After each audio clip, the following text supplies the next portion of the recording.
السلام علیکم ورحمۃ اللہ وبرکاتہ۔ الحمدللہ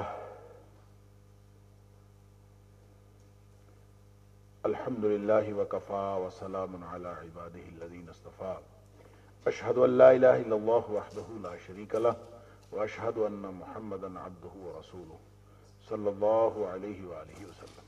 يسألك أهل الكتاب أن تنزل عليهم كتابا من السماء فقد سألوا موسى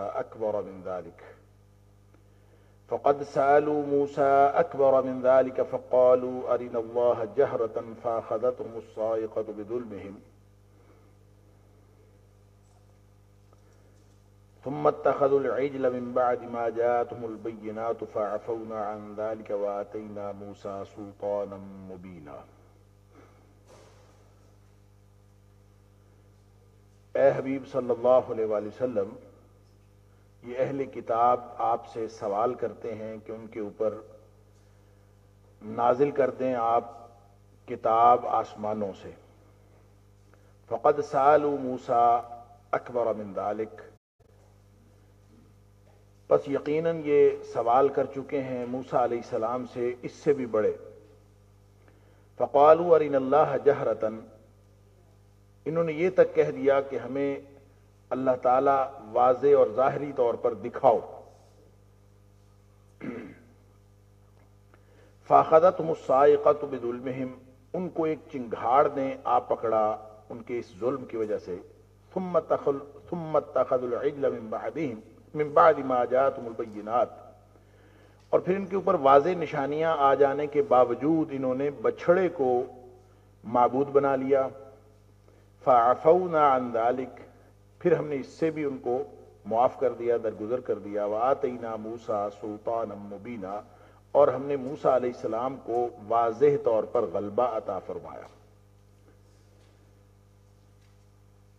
سورہ نساء کی آیت نمبر 153 سے آج کے سبق کا آغاز ہو رہا ہے۔ آیت نمبر 153 سے آیت نمبر 175 تک،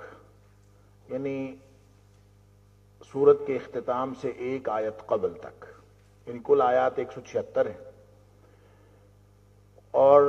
اس آخری آیت سے ما قبل جو 175 نمبر آیت ہے وہاں تک جو گفتگو ہوئی ہے اس حصے میں، وہ یہودیوں اور عیسائیوں کے ساتھ مخاصمہ ہے۔ مخاصمہ قرآن پاک کی آیات میں سے ایک قسم ہے کہ جب کبھی گمراہ فرقوں کا ذکر ہوتا ہے، قرآن میں 4 قسم کے گمراہ فرقوں کا ذکر ہوا ہے: یہودی، عیسائی، مشرکین اور منافقین، اور ان چاروں کے ساتھ موقع بموقع اللہ کریم نے مخاصمہ فرمایا ہے۔ اور مخاصمے کا مطلب یہ ہے کہ وہاں ان کے جرائم کی فہرست بتائی ہے، ان کے دعووں کا پول کھولا ہے، اور ان کی جو جس بھی قسم کا ان کا دعویٰ تھا اس کی حقیقت بتائی ہے، اور ان کے اعتراضات اور شبہات کا جواب دیا ہے، جو بھی وہ اعتراضات کرتے تھے ان کا جواب دیا ہے۔ تو یہاں اللہ تعالیٰ نے یہاں گفتگو کا آغاز ہی اس بات سے کیا کہ یسألوک اہل الکتاب، آپ سے یہ اہل کتاب سوال کرتے ہیں۔ یہ سوال بنیادی طور پر یہودیوں نے کیا تھا، لیکن یہاں جب اہل کتاب کی بات ہوئی ہے تو اس کا مطلب ہے یہ اہل کتاب میں یہودی اور عیسائی دونوں شامل ہیں، لیکن خصوصیت کے ساتھ یہ سوال یہودیوں نے کیا تھا۔ تو یہ جو آیت نمبر 153 سے لے کر 175 تک بات تو یہودیوں اور عیسائیوں دونوں کی ہو رہی ہے، لیکن بالخصوص عیسائیوں کے ساتھ جو گفتگو ہے وہ آیت نمبر 170 سے آگے، یعنی آیت نمبر 170 سے 175 تک خصوصیت کے ساتھ عیسائیوں کی بات ہے اور عیسائیوں کے عقائد کا رد کیا گیا ہے، لیکن یہ اس سے ماقبل بحثیت مجموعی یہودیوں اور عیسائیوں کا کردار ہے، اور خاص طور پر اس میں اگر دونوں میں سے کسی کو خاص کیا جائے تو یہود کو نمایاں طور پر سمجھا جا سکتا ہے۔ تو یہ سوال روایات کی روح سے بھی یہ سوال یہودیوں نے کیا تھا کہ وہ بعض روایات میں آتا ہے کہ کعب بن اشرف جو یہودیوں کا سردار تھا، اس کی قیادت میں یہودیوں کا ایک وفد ملا تھا نبی اکرم صلی اللہ علیہ وسلم کو، اور انہوں نے یہ مطالبہ کیا تھا، اور مختلف مواقع پر وہ مختلف مطالبے کرتے رہے، اور نبی کریم صلی اللہ علیہ وآلہ وسلم کے خلاف کوئی نہ کوئی دلیل لے کے اپنے طور پہ آتے تھے، کوئی نہ کوئی سکیم بنا کے آتے تھے۔ تو ایک سکیم وہ یہ بنا کے آئے کہ ہم ایمان لے آتے ہیں آپ پر اور آپ کی رسالت کو تسلیم کر لیتے ہیں، بس ایک چھوٹی سی شرط ہماری وہ پوری کر دیجئے، اور وہ شرط یہ ہے کہ آپ ایسے کریں کہ یہ جو قرآن آپ کے اوپر نازل ہو رہا ہے وقتاً فوقتاً اور تھوڑا تھوڑا کر کے یہ جو نازل ہو رہا ہے، آپ ایسے کریں کہ جس طرح سے موسیٰ علیہ السلام پر تختیوں پر لکھی ہوئی تورات نازل ہوئی تھی، آپ بھی آسمانوں سے لکھی ہوئی کتاب لے آئیں، تو ایک ہی دفعہ ساری کتاب لکھی ہوئی ہمارے سامنے آ جائے، تو اس سے ہمیں معلوم ہو جائے گا کہ یہ اللہ کی کتاب ہے، منزل من اللہ ہے، اور ہمیں آپ کی حقانیت معلوم ہو جائے گی اور ہم اس کو فوری طور پر تسلیم کر لیں گے۔ یہ انہوں نے شرط رکھی۔ تو اللہ تعالیٰ نے یہاں آیت نمبر 153 میں ان کی شرط کا ذکر بھی کیا ہے، اور پھر ان کے ایک جرائم کی فہرست بتائی کہ تم اپنی تاریخ پر غور تو کرو، تم ہو کون، یہ مطالبہ کرنے والے تم کون لوگ ہو، تمہارے کتنے مطالبات اور کتنے نشانیاں اللہ تعالیٰ نے پوری فرمائی اور کتنے مطالبات پورے فرمائے، کتنے معجزات تم دیکھ چکے ہو،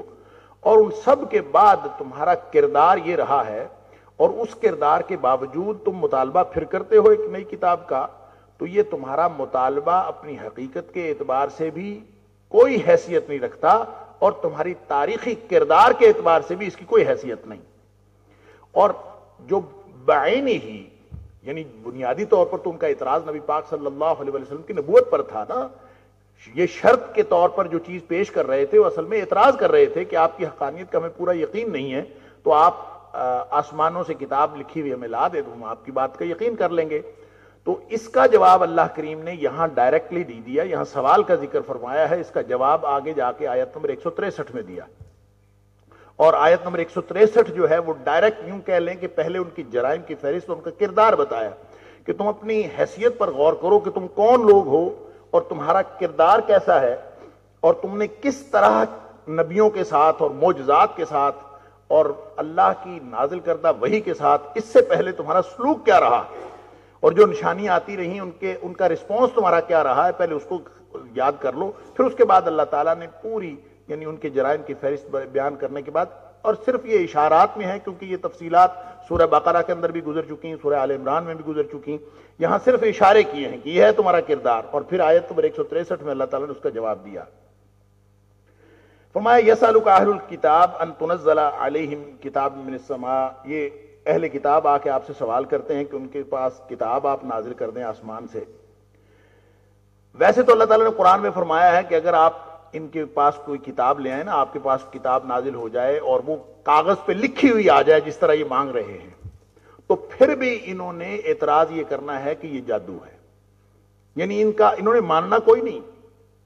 ان کے پاس لکھی ہوئی کتاب آ جائے گی، کوئی اور بہانہ بنا لیں گے، تو سارے اصل میں بہانے بنا رہے تھے۔ تو فرمایا کہ فقد سألوا موسیٰ اکبر من ذلک، اے حبیب صلی اللہ علیہ وسلم آپ اس کے بارے میں زیادہ فکر مند نہ ہوں، انہوں نے اس سے بڑے سوالات حضرت موسیٰ علیہ السلام سے کیے تھے، بڑے مطالبات کیے تھے، مثلا یہی مطالبہ کر دیا کہ ہمیں اللہ کو ہمارے سامنے لا کے دکھا، آرین اللہ جہرتن، ہمیں اللہ دکھا سامنے واضح ظاہر، اللہ اکبر، یعنی ہم اپنے اللہ کو اپنے سامنے دیکھنا چاہتے ہیں، جبکہ اللہ کو دیکھا جانا انسان کے لیے ان دنیاوی آنکھوں کے ساتھ ممکن ہی نہیں، لا تدرکہ الابصار وہو یدرک الابصار۔ انہوں نے مطالبہ کر دیا کہ ہم تسلیم اس وقت کریں گے کہ پہلے ہمیں دکھا اللہ تعالیٰ، یعنی یہ وہ موقع ہے جب حضرت موسیٰ علیہ السلام نے 70 ان کے سرداروں کو چنا تھا اور ان کو ساتھ لے گئے تھے کوہ طور پر، اور ان کو ایک جگہ پہ بٹھا دیا، اللہ تعالیٰ کے ساتھ ہم کلامی کا شرف حاصل ہوا، اللہ تعالیٰ نے تورات تختیوں پہ لکھی ہوئی عطا فرما دی، اور جب واپس لوٹے موسیٰ علیہ السلام اور ان کو بتایا کہ یہ تورات اللہ تعالیٰ نے دی ہے، اس کے احکام کو مانو، تو انہوں نے انکار کر دیا کہ ہمیں کیا معلوم کہ یہ اللہ تعالیٰ نے تمہیں دی ہے، نعوذ باللہ من ذالک، تو ہم جب تک دیکھیں گے نہیں خود اللہ تعالیٰ کو اپنی آنکھوں سے اور وہ آپ کو دے رہے ہوں گے پھر ہم یقین کریں گے، وگرنہ ہم تیری بات پر یقین نہیں کرتے۔ تو موسیٰ علیہ السلام کو انہوں نے یہ مطالبہ کیا تھا، ماننے کے لیے شرط رکھی تھی کہ ہمیں اللہ سامنے دکھا، تو آپ سے تو گویا چھوٹا سا مطالبہ اس کے مقابلے میں کیا ہے کہ ہمیں کتاب آسمان سے نازل کر کے دکھا، تو اصل میں یہ ان کی کٹ حجتی ہے، یہ صرف اور صرف ان کی بے ایمانی ہے، وہ پہچانتے ہیں لیکن وہ خواہ مخواہ اس طرح کی کٹ حجتیاں کرتے ہیں۔ ظاہر ہے جب کوئی شخص بدنیتی سے کوئی سوال کرتا ہے تو پھر ان کو سزا دی جاتی ہے. فَأَخَذَتْهُمُ الصَّاعِقَةُ بِظُلْمِهِمْ, ان کے اس ظلم کی وجہ سے اللہ تعالیٰ نے ان کے اوپر عذاب بھیجا. ایک چنگھاڑ میں آسمانی بجلی کڑکی اور ان کے اوپر پڑی. اللہ اکبر. اور یہ کئی دفعہ ان کے ساتھ ہوا ہے. یہودیوں کی تاریخ ہی ایسی ہے, اور یہ نافرمانیاں کرتے رہے, ان کے اوپر عذاب آتا رہا, پھر اللہ تعالیٰ ان کو معاف کرتا رہا.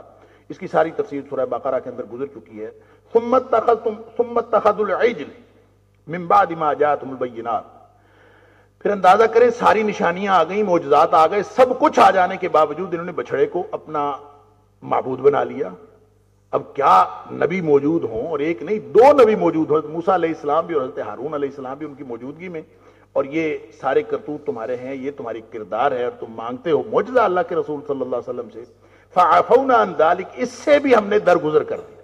یعنی اتنا بڑا جو شرک کیا تھا اس کو بھی معاف اللہ تعالیٰ نے کر دیا موسیٰ علیہ السلام کی دعا پر. وآتینا موسیٰ سلطانا مبینا, اور موسیٰ علیہ السلام کو ہم نے واضح غلبہ عطا فرمایا, یا روشن دلیل, واضح دلیل عطا فرمائی. سلطان کے دونوں معنی ہوتے ہیں اصل میں. سلطان السلط سے بھی ہو سکتا ہے, مادہ ایک ہی ہے, سین لام طا. یہ السلط سے بھی ہو سکتا ہے جس کا معنی غلبہ ہوتا ہے یا اقتدار ہوتا ہے. اور یہ سلیط سے بھی ہو سکتا ہے جس کو جو زیتون کے تیل کو کہتے ہیں, اور زیتون کا تیل چونکہ روشنی کے کام آتا ہے اس لیے ایک روشنی کے سبب کے طور پر, روشن دلیل کے طور پر اس کو سلطان کہا جاتا ہے. تو سلطان کے دونوں معنی غلبہ اور اقتدار اور روشن دلیل. لہذا سلطان مبینہ کا آپ یہ معنی بھی کر سکتے ہیں کہ واضح طور پر اللہ تعالیٰ نے موسیٰ علیہ السلام کو دلیل عطا فرمائی تھی, اور جو بالکل واضح تھی اس کے باوجود اس بات کے کہ ان کا مطالبہ حضرت موسیٰ علیہ السلام نے پورا نہیں کیا. جو انہوں نے کہا تھا کہ اللہ تعالیٰ ہمیں دکھا,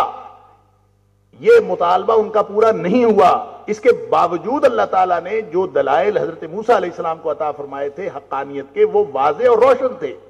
ایک معنی تو اس کا یہ ہے, اور دوسرا معنی یہ ہے کہ واضح طور پر غلبہ عطا فرمایا. یعنی سارے جو حضرت موسیٰ علیہ السلام کے پیروکار تھے انہوں نے جتنی نافرمانیاں ہو سکتی تھی وہ کیں, جتنی خرابیاں ہو سکتی تھی وہ کیں, لیکن اس کے باوجود اللہ تعالیٰ نے حضرت موسیٰ علیہ السلام کو غلبہ عطا فرمایا, اور ان کے اوپر دلائل کے اعتبار سے بھی غلبہ حاصل ہوا, اور فزیکلی بھی اللہ تعالیٰ نے حضرت موسیٰ علیہ السلام کو غلبہ دیا. یہ دونوں قسم کے غلبہ کو واضح کرنے کے لیے اللہ تعالیٰ نے سلطان مبینہ کہا ہے. دونوں معنی اپنی اپنی جگہ پہ درست ہیں. حضرت موسیٰ علیہ السلام کو اللہ تعالیٰ نے یہ عطا فرمایا, اور اگر اس کا معنی غلبہ کرے خاص طور پر, اور بے شک اس کا معنی دلیل بھی ہو, دونوں صورتوں میں یہ اس میں نبی اکرم صلی اللہ علیہ وآلہ وسلم کو ایک بشارت بھی دی جا رہی ہے, خوشخبری بھی دی جا رہی ہے کہ اے حبیب صلی اللہ علیہ وسلم, ان بدبختوں نے تو بڑے بڑے سوالات اور بڑے بڑے مطالبات حضرت موسیٰ علیہ السلام سے بھی کیے تھے, اور بالآخر اللہ نے ان کو واضح غلبہ اور واضح دلیل عطا فرمائی تھی. لہذا دلائل کے اعتبار سے اور فزیکلی اللہ تعالیٰ نے ان کو غلبہ عطا فرمایا تھا. تو اے حبیب صلی اللہ علیہ وآلہ وسلم, یہ جو سوال آپ سے کر رہے ہیں گویا یہ اسی طرح کی صورتحال ہے جو موسیٰ علیہ السلام کو درپیش ہوئی, اور انجام کار اللہ نے ان کو غلبہ عطا فرمایا. تو اس میں خوشخبری ہے نبی اکرم صلی اللہ علیہ وآلہ وسلم کے لیے کہ اللہ تعالیٰ آپ کو بھی ان سب کے اوپر غلبہ عطا فرمانے والا ہے. وہ عملاً اقتدار بھی اس میں شامل ہے جو اللہ کے رسول صلی اللہ علیہ وآلہ وسلم کو عطا ہوا, اور دلائل کے اعتبار سے غلبہ بھی اس کے اندر شامل ہے. وَرَفَعْنَا فَوْقَهُمُ الطُّورَ بِمِيثَاقِهِمْ, یہ اللہ تعالیٰ اشارات فرما رہا ہے کہ تم نے کیا کیا کیا. وَرَفَعْنَا فَوْقَهُمُ الطُّورَ, ان کے اوپر ہم نے طور پہاڑ کو لا کے کھڑا کر دیا. اب یہ ساری تفصیلات سورہ بقرہ میں گزر چکی. بِمِيثَاقِهِمْ, اب اندازہ کیجئے کہ وعدہ نہیں کرتے تھے اللہ تعالیٰ کے ساتھ, کوئی معاہدہ نہیں کرتے تھے, اطاعت کا کوئی عہد نہیں کرتے تھے, اور اطاعت کا عہد کروانے کے لیے واضح اور روشن دلائل سامنے ہونے کے باوجود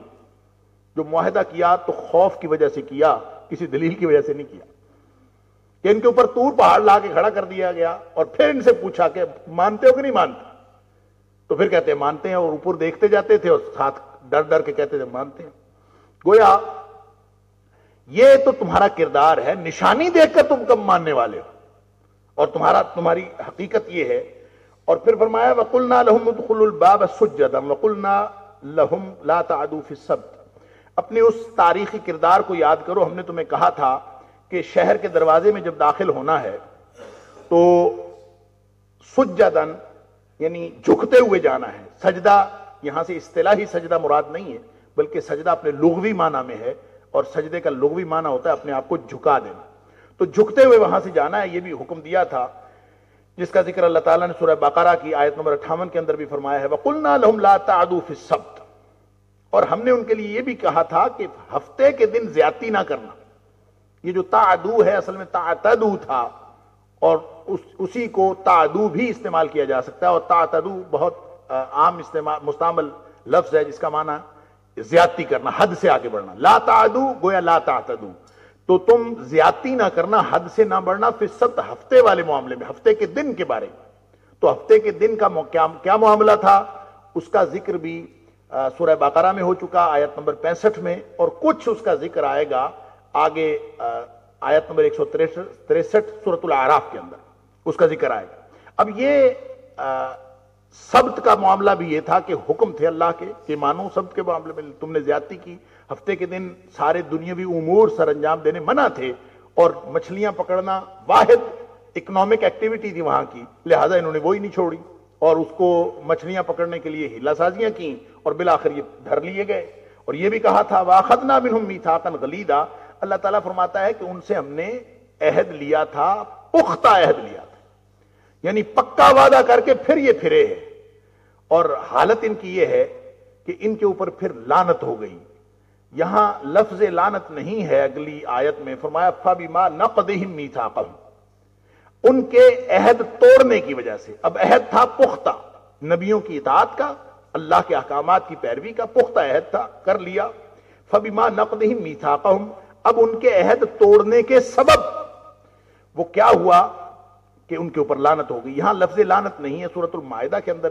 بالکل یہی الفاظ ہیں, فَبِمَا نَقْضِهِمْ مِيثَاقَهُمْ لَعَنَّاهُمْ, کہ ان کے عہد توڑنے کی وجہ سے ہم نے ان کے اوپر لعنت کر دی. اور لعنت کا مطلب ہوتا ہے رحمت سے دوری کی کیفیت. کوئی اللہ تعالیٰ نے ان کو اپنی رحمت سے دور کر دیا, اور اس کی 7 وجوہات اللہ تعالیٰ نے یہاں پہ بیان فرمائی ہیں, یعنی 7 اسباب کی بنیاد پر یہ قابل لعنت اور باعث سزا قرار دیے گئے. پہلی تو بات عہد شکنی ہے کہ انہوں نے فَبِمَا نَقْضِهِمْ مِيثَاقَهُمْ, انہوں نے عہد توڑا اللہ تعالیٰ کا. وَكُفْرِهِمْ بِآيَاتِ اللَّهِ, اور دوسری وجہ یہ ہے کہ انہوں نے اللہ تعالیٰ کی آیتوں کے ساتھ کفر کیا, انکار کیا. وَقَتْلِهِمُ الْأَنْبِيَاءَ بغیر حق, اور بغیر کسی ثبوت کے, بغیر کسی حق کے انہوں نے نبیوں کو قتل کر دیا. اللہ اکبر, یہ تیسری وجہ ہے. اور پھر فرمایا وَقَوْلِهِمْ قُلُوبُنَا غُلْفٌ, اور ایک ان کے اوپر لعنت کا سبب یہ ہے کہ وہ کہتے ہیں ہمارے دل جو ہیں وہ غلاف میں ہیں, لپٹے ہوئے ہیں. غلف, یہ غلاف کی جمع ہے غلف, کہ ہمارے دل جو ہیں وہ غلافوں میں لپٹے ہوئے ہیں. گویا ہم ہدایت یافتہ ہیں, اور جیسے کوئی دل جو ہے, کوئی چیز جب اس کے اندر پورا علم ہو, پوری مقدس اور معتبر چیز ہو, اور اس کو آپ چھپا کے اور اہتمام کے ساتھ رکھتے ہیں, سنبھال کے رکھتے ہیں, اسے ایسے ہی ہمارے دل بڑے سنبھلے ہوئے ہیں, اور وہ ان کے اوپر غلاف چڑھے ہوئے ہیں, اور یہ اس کے اندر اب کسی اور مزید ہدایت کی گنجائش نہیں ہے. ہم پہلے سے ہدایت یافتہ ہیں, تو ہمیں کسی چیز کی ضرورت اب نہیں ہے. قالوا قلوبنا غلف, ہم نسلاً بھی انبیاء کی اولاد ہیں, اور نحن ابناء اللہ واحباؤہ, جیسے سورۃ المائدہ کے اندر فرمایا یا دوسری جگہوں پہ فرمایا, اللہ کے بیٹے ہیں, اللہ کے پسندیدہ ہیں, اور ہمارے دل بھی پہلے سے پاکیزہ اور طہارت والے کر کے, تطہیر اس کی کر کے اس کے اوپر غلاف چڑھا دیے گئے. بس اب ہمارا مسئلہ ہی کوئی نہیں, اب ہم بخشے بخشائے لوگ ہیں, مزید ہدایت کی ضرورت نہیں ہے. اللہ تعالیٰ فرماتا ہے بل طبع اللہ علیہا بکفرہم, یہ جو کیفیت وہ سمجھ رہے ہیں نا کہ ہمارے دل لپٹے ہوئے ہیں, تو اصل میں ان کے اوپر مور لگ گئی ہے ان کے کفر کی وجہ سے. ان کے گویا سیل کر دیے گئے ہیں دل. اب ان کے یہ کہتے ہیں ہدایت کی گنجائش نہیں ہے اصل میں, یا ہدایت کی ضرورت نہیں ہے, اصل میں یہ ہدایت کے قابل ہی نہیں رہے. بل طبع اللہ بکفرہم, ان کے کفر کی وجہ سے یہ ان کی حیثیت یہ ہو گئی ہے کہ وہ ایسے ہی ہے جیسے وہ سیل کر دیے گئے ہوں, مور لگا دی گئی. فلا یؤمنون الا قلیلا, پس کم ہی ایمان لاتے ہیں. فلا یؤمنون, پس نہیں ایمان لاتے, الا قلیلا, سوائے تھوڑے لوگوں کے. دونوں معنی ہو سکتے ہیں کہ لا یؤمنون, فلا یؤمنون, نہیں ایمان لاتے, الا قلیلا, بہت تھوڑا ایمان, یعنی موسیٰ علیہ السلام پر ایمان لے آئے اور وہ بھی ایمان کا دعویٰ کیا. حقیقت ان کے ایمان کی کیا ہے؟ اللہ تعالیٰ نے سورہ بقرہ میں ان کی حقیقت کھول دی ہے کہ کوئی ایمان نہیں ہے. اور بئس ما یأمرکم بہ ایمانکم ان کنتم صادقین، اگر تم ایمان کے بارے میں سچے بھی ہو اپنے اس دعوے کے بارے میں تو بڑا برا ایمان ہے تمہارا جو تمہیں حکم دیتا ہے بری چیزوں کا. یہ کیسا ایمان ہے؟ تو ان کے اگرچہ ایمان کی بھی کیفیت بتا دی ہے تو وہ جس طرح کا وہ ایمان کا دعویٰ کرتے ہیں وہ بھی بہت تھوڑا ہے، حالانکہ سارے نبیوں کو ماننا چاہیے اور نبی پاک صلی اللہ علیہ وسلم کی رسالت کو بھی تسلیم کریں گے پھر مکمل ہوگا. تو تھوڑا سا ایک نبی پر ایمان لانا یہ ایمان نہیں ہوتا. ایک تو تھوڑا ایمان اس طرح سے، دوسرا اس کا معنی یہ ہے کہ ان میں سے تھوڑے لوگ ایمان لاتے ہیں. فلا یؤمنون الا قلیلا، جیسا کہ حضرت عبداللہ بن سلام رضی اللہ تعالی عنہ جو یہودی تھے، یہودی عالم تھے، تورات کے عالم تھے، لیکن اللہ تعالیٰ نے ایمان کی دولت عطا فرمائی اور نبی پاک صلی اللہ علیہ وسلم پر بھی ایمان لائے، اور آپ کے ساتھ 8 یا 10 لوگ اور تھے جو روایات کے اندر آتا ہے کہ فلا یؤمنون الا قلیلا سے وہی لوگ مراد ہیں، یا پھر تاریخ میں جو کوئی بھی حضرت عیسیٰ علیہ السلام پر جنہوں نے ایمان لائے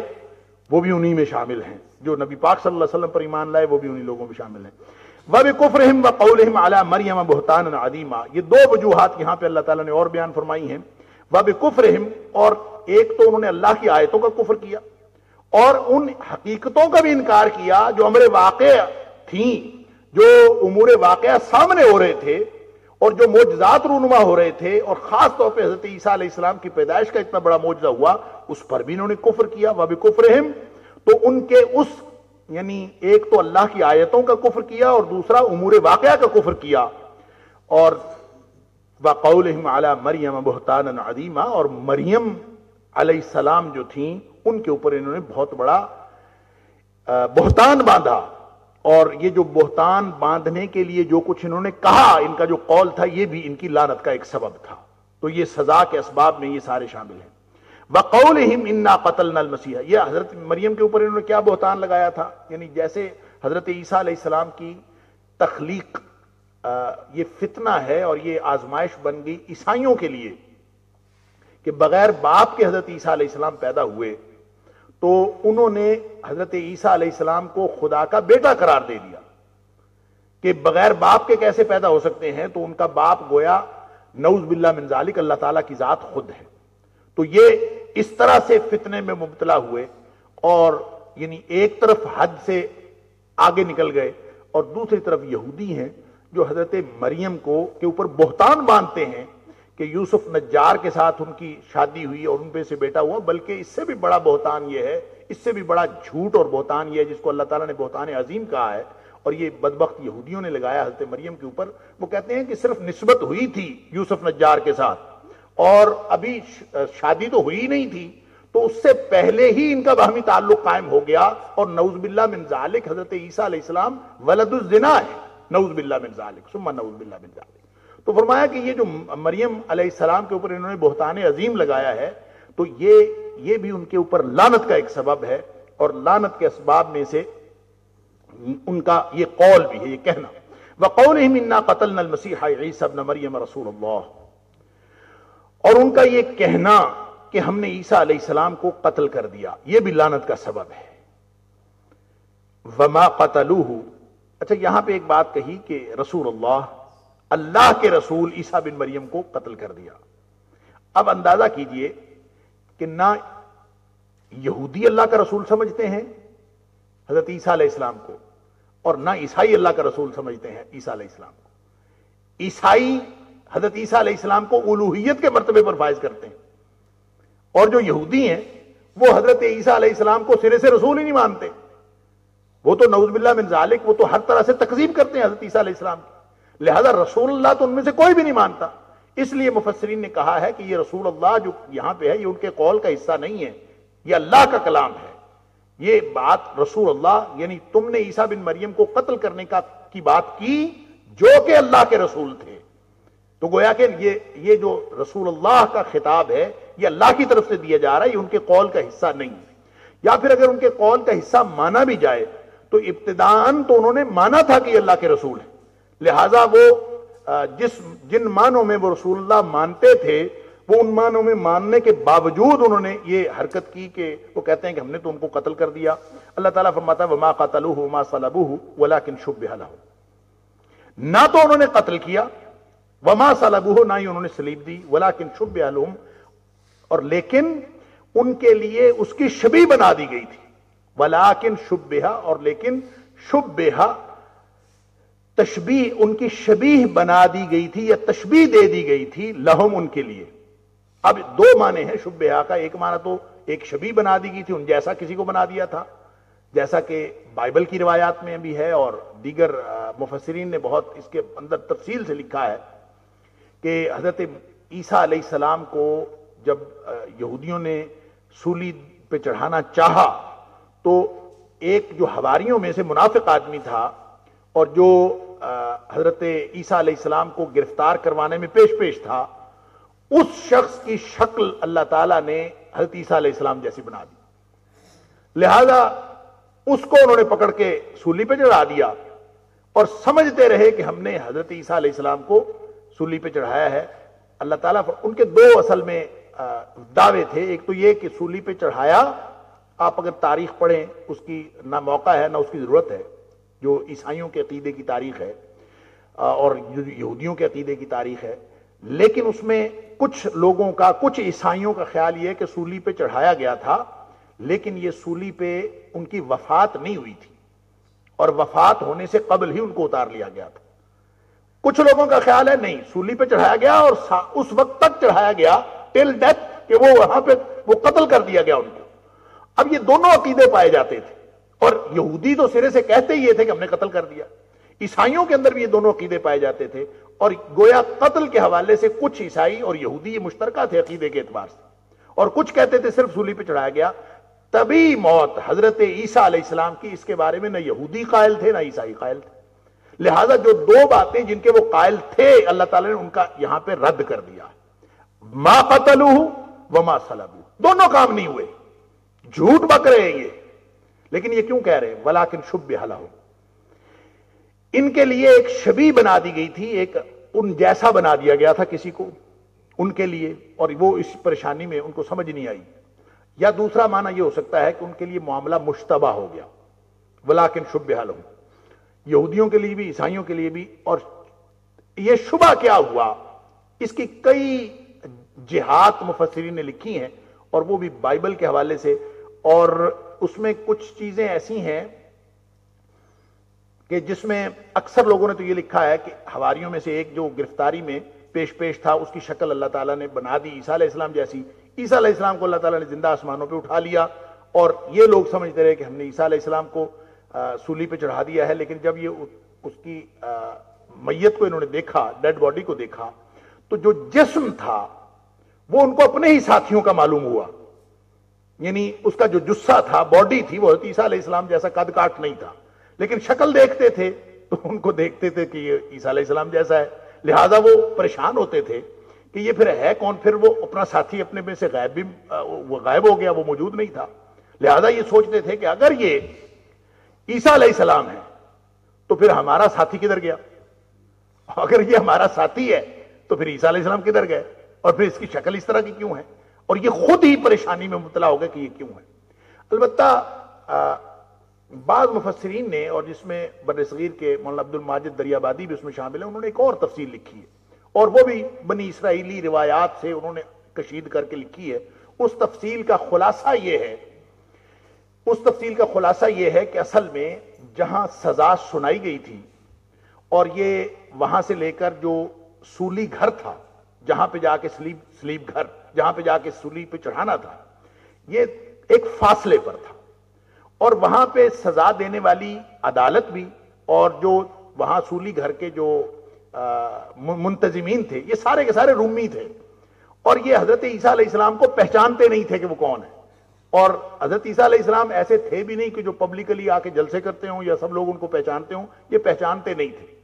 اور ایک اصول اس دور میں یہ تھا کہ جس کو سولی دینی ہوتی تھی اور جس کو سزا ہو جاتی تھی سولی کی، تو جس طرح سے سلیب کی آپ نے شکل دیکھی ہوگی کہ ٹی ٹائپ بنی ہوتی ہے، اس میں یہ والی جو لکڑی ہے جو اکراس اس کے جاتی ہے، ایک سیدھا ستون بنا ہوتا ہے، اس کے اکراس ایک لکڑی ہوتی ہے، یہ کمرہ عدالت میں ہی فوری طور پر اس مجرم کو، جو بھی مجرم ہوتا تھا، اس کے کندھوں پہ یہ رکھ دی جاتی تھی، کندھوں پہ یہ رکھ دی جاتی تھی اور پھر وہ اس کو اٹھا کے پھانسی گھر تک جاتا تھا. اور کہتے ہیں کہ جب حضرت عیسیٰ علیہ السلام کو سزا سنائی گئی تو عیسیٰ علیہ السلام اپنے بدن کے اعتبار سے یا اپنے جسم کے اعتبار سے اس قدر کمزور تھے کہ آپ اس کو اٹھا سکتے ہی نہیں تھے, اور انہوں نے وہ اٹھوانا چاہی تو وہ اٹھا نہیں سکتے تھے. تو اب ظاہر ہے کہ پھانسی گھر اگر لے کے یعنی سولی گھر اگر لے کے جانا ہے تو یہ لکڑی وہاں ہوگی تو اس کے اوپر وہ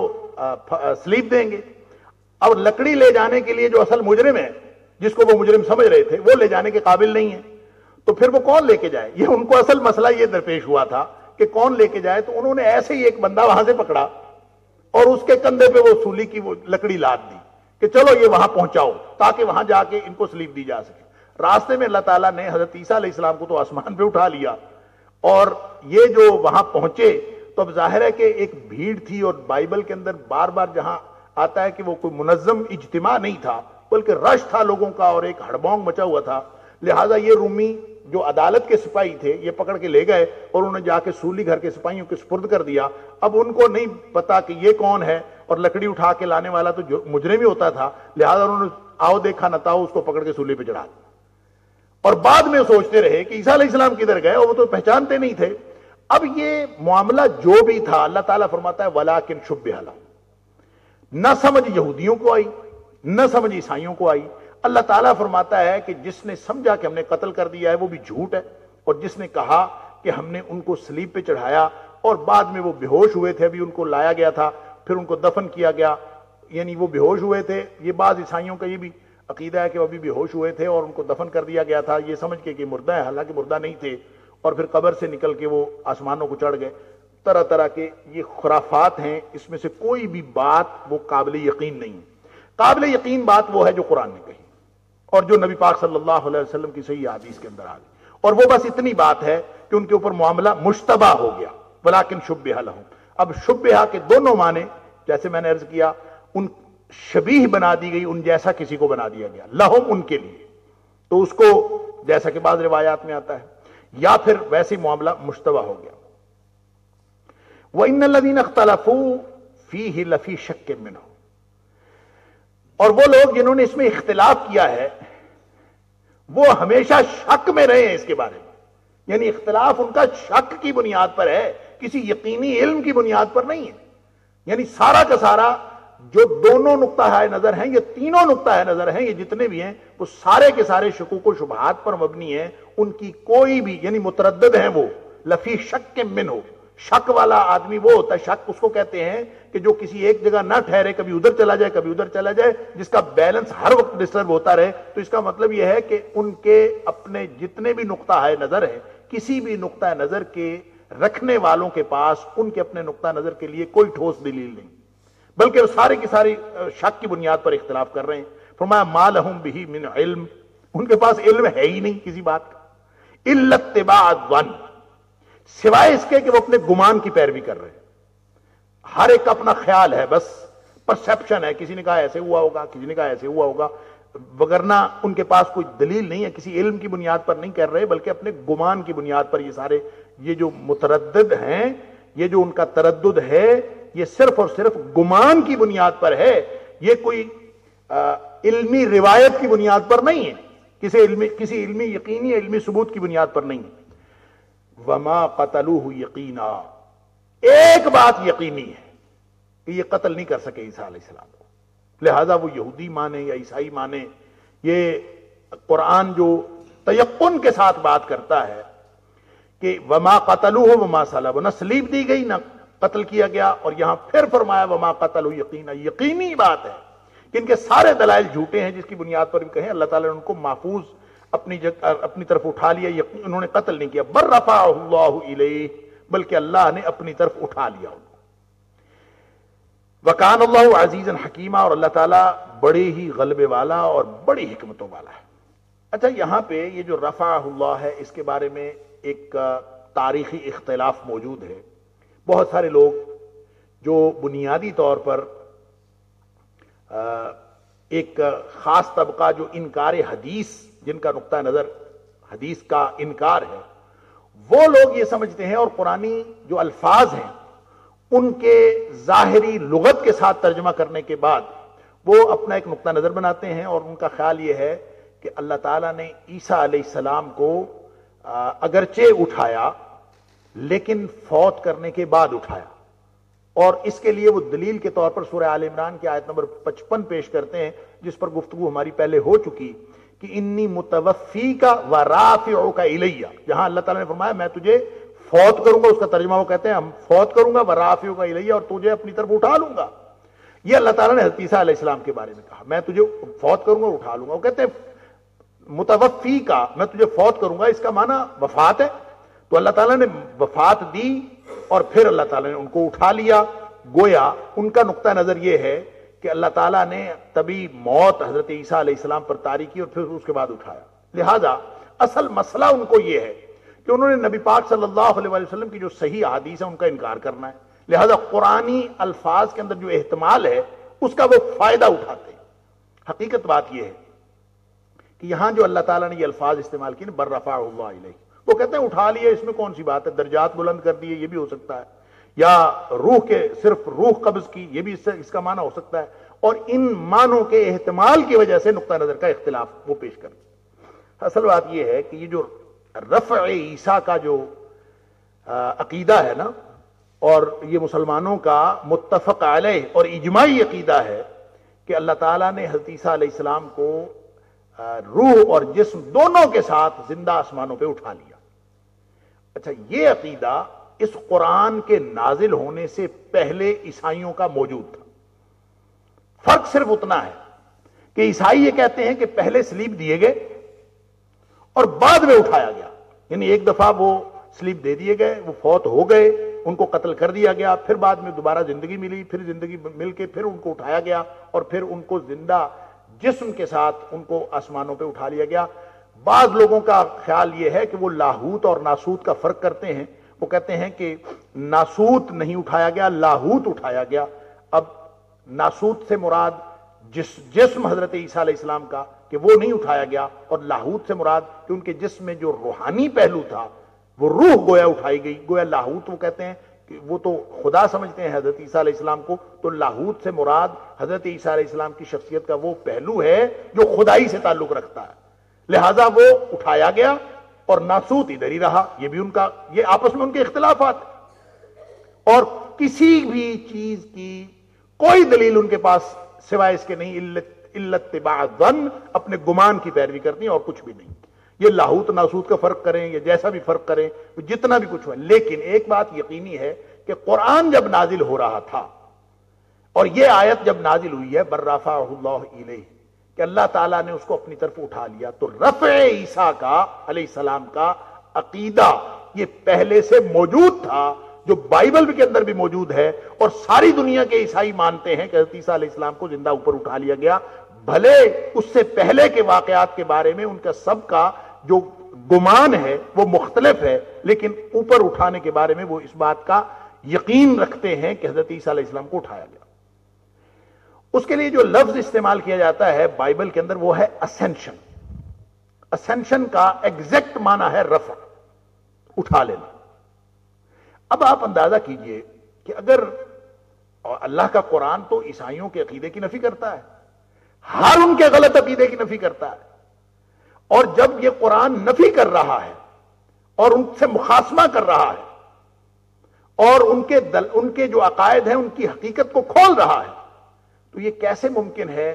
کہ لفظ وہ استعمال کرے جس کی بنیاد پر وہ ایک عقیدہ پہلے سے رکھتے ہیں، اور قرآن نے وہ لفظ استعمال کیا جو لفظ پہلے سے ان کے ہاں مستعمل تھا، یعنی رفع عیسیٰ کے بارے میں جو اسینشن کا لفظ وہ استعمال کرتے ہیں بائبل کے اندر وہ موجود تھا۔ اب اگر قرآن رفع عیسیٰ کے بارے میں، اگر قرآن کو، اگر اللہ تعالیٰ کو یہ بتانا مقصود تھا کہ حضرت عیسیٰ علیہ السلام تبھی فوت ہوئے ہیں اور بعد میں اٹھایا گیا ہے، تو پھر ایسا لفظ کبھی قرآن میں استعمال ہو ہی نہیں سکتا کہ جس کے بارے میں پہلے سے عقیدہ موجود ہو۔ اور قرآن کا اسلوب یہ ہے ہی نہیں کہ جو ایک عقیدہ کوئی قوم رکھتی ہے اور وہ فاسد عقیدہ ہے اور وہ فاسد عقیدہ نکلنے کا امکان ہو تو قرآن وہ لفظ استعمال کرے جس سے اشتباہ بنے، یہ قرآن کا اسلوب نہیں۔ لہذا بر رفعہ اللہ الیہ، اگر رفع عیسیٰ کا عقیدہ غلط ہوتا اور حضرت عیسیٰ علیہ السلام کو آسمانوں پہ اٹھائے جانا، ان کے باقی امور واقعہ کے بارے میں ان کے سارے گمان غلط ہیں۔ قرآن نے کہہ دیا وما قتلوہ وما صلبوہ، یہ کچھ بھی نہیں ہوا، البتہ زندہ اٹھایا اللہ تعالیٰ نے، بر رفعہ اللہ الیہ، اللہ تعالیٰ نے اٹھا لیا۔ لہذا قرآن کا اپنا اسلوب یہ بتا رہا ہے کہ عیسیٰ علیہ السلام کو زندہ اٹھایا تو ہے اللہ نے، باقی ان کی ساری باتیں غلط ہیں، اس کی تردید نہیں کی قرآن۔ اگر صرف ان کے اس عقیدے کی تردید کرنا مقصود ہوتی تو یہاں کیٹاگوریکلی اللہ ایسا کوئی لفظ استعمال فرماتا کہ ان کے عقیدے کی تردید ہو جاتی۔ یہ احتمال باقی رہنا اس بات کی دلیل ہے کہ کوئی غیر معمولی واقعہ ہوا ہے، اور اس غیر معمولی واقعے کو اللہ تعالیٰ نے انہی لفظوں میں بیان فرمایا ہے جن لفظوں کے ساتھ اس سے پہلے عیسائی سمجھتے تھے۔ اس کا مطلب یہ ہوا کہ بھلے یہ عقیدے کا اشتراک ہو، یعنی بہت سارے لوگوں نے صرف اس وجہ سے رفع عیسیٰ کا انکار کیا ہے، صرف اس وجہ سے زندہ اٹھائے جانے کا انکار کیا ہے، وہ کہتے ہیں کہ اس کا مطلب ہے ہم عیسائیوں کے عقیدے کو مان لیں، یعنی عیسائی جو ہیں وہ بھی رفع عیسیٰ کے قائل ہیں تو ہم بھی رفع عیسیٰ کے قائل ہو جائیں، تو گویا ہم نے آدھی عیسائیت قبول کر لی۔ لوگوں کو یہ اعتراض ہوا ہے، حالانکہ بات یہ نہیں ہے، بات یہ ہے کہ حضرت عیسیٰ علیہ السلام کے بارے میں جو باتیں کوئی صحیح ہیں، بھلے وہ عیسائی سمجھتے ہوں، قرآن نے ان کو صحیح کہا ہے، عیسائی مانتے ہیں چاہے نہیں مانتے، اور جو باتیں ان کی غلط ہیں ان کو غلط کہا ہے، سرے سے عیسائیوں کی ہر بات کو غلط نہیں کہا، ان کے باطل عقائد کا بطلان کیا ہے۔ اور اگر کسی بات کو ان کی کوئی بات صحیح ہے تو اس کا مطلب یہ نہیں ہے کہ ان کے باقی عقائد بھی صحیح ہیں،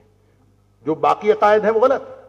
لیکن یہ عقیدہ، یہ قرآن بر رفع اللہ علیہ، ان کا لفظ استعمال کر کے اس میں احتمال موجود ہے۔ اور دوسرا یہاں پہ قرآن کے الفاظ میں وَقَانَ اللَّهُ عَزِيزًا حَكِيمًا، اور آپ لوگوں کو معلوم ہے کہ جہاں اللہ تعالیٰ کی صفات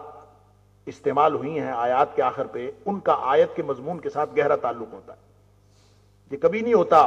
کہ جو صفات اللہ تعالیٰ کی استعمال ہوئی ہیں ان کا آیت کے مضمون سے کوئی تعلق نہ ہو، ڈائریکٹ تعلق ہوتا ہے۔ اسی سے تو پتہ چلتا ہے کہ یہ اللہ تعالیٰ کی کتاب ہے اور اللہ تعالیٰ کی کون سی صفت یہاں پہ اس مضمون کے ساتھ تعلق رکھتی ہے۔ وہ واقعہ میں آپ کو پہلے بھی سنا چکا ہوں، مختصر سا پھر سے بتا دیتا ہوں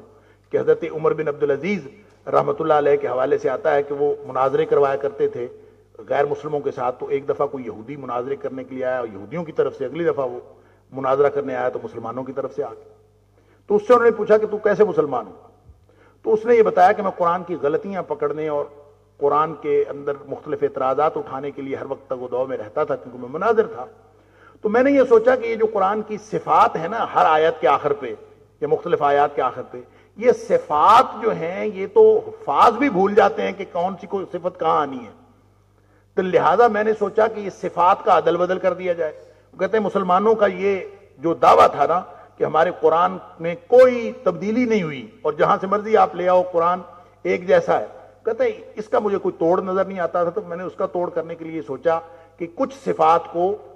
کچھ صفات سے آپس میں انٹرچینج کر دیتے ہیں، ایک جگہ کی صفات اٹھا کے کسی دوسری آیت کے ساتھ لگا دیتے ہیں، وہاں کی یہاں لگا دیتے ہیں۔ یہ تو حفاظ بھی بھول جاتے ہیں یہاں کیا ہے، علیم الحکیم ہے کہ غفور الرحیم ہے، لوگ بھول جاتے ہیں۔ تو میں ایسا وہ کہتے ہیں میں نے اس مقصد کے لیے کہ صرف صفات اٹھا کے ادھر رکھ دیتا ہوں، ابتداءً لوگ قبول کر لیں گے، کون سا کسی کو پتہ چلنا ہے، تو ابتداءً لوگ قبول کر لیں گے تو میں بعد میں یہ دعویٰ کر سکوں گا کہ دیکھیں تمہارے قرآن کے اندر تو تبدیلی ہے۔ تو کہتے ہیں اس مقصد سے میں نے جو سب سے پہلی آیت سے کوئی صفت اٹھا کے تبدیل کی وہ سورۃ المائدہ کی آیت تھی، والسارق والسارقۃ فاقطعوا ایدیہما جزاء بما کسبا نکالا من اللہ، کہ چوری کرنے والا مرد اور چوری کرنے والی عورت اس کے ہاتھ کاٹ ڈالو، اور یہ اس کی سزا ہے جو انہوں نے، اس کا بدلہ ہے جو انہوں نے کیا، اور یہ اللہ کی طرف سے سزا ہے۔ اس کے آخر پہ جو قرآن پاک میں ہے وہ ہے واللہ عزیز الحکیم، اللہ تعالیٰ بڑی غلبے والا اور حکمتوں والا ہے۔ وہ کہتے ہیں میں نے وہاں لگا دیا واللہ غفور الرحیم،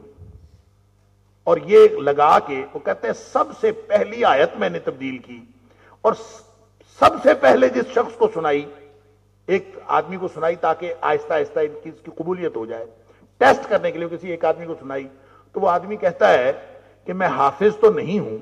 اور مجھے یہ بھی معلوم نہیں ہے کہ یہاں کیا ہے، لیکن ایک بات مجھے معلوم ہے کہ تم جو پڑھ رہے ہو یہ غلط ہے۔ یہاں غفور الرحیم نہیں آ سکتا۔ وہ کہتا میں حیران رہ گیا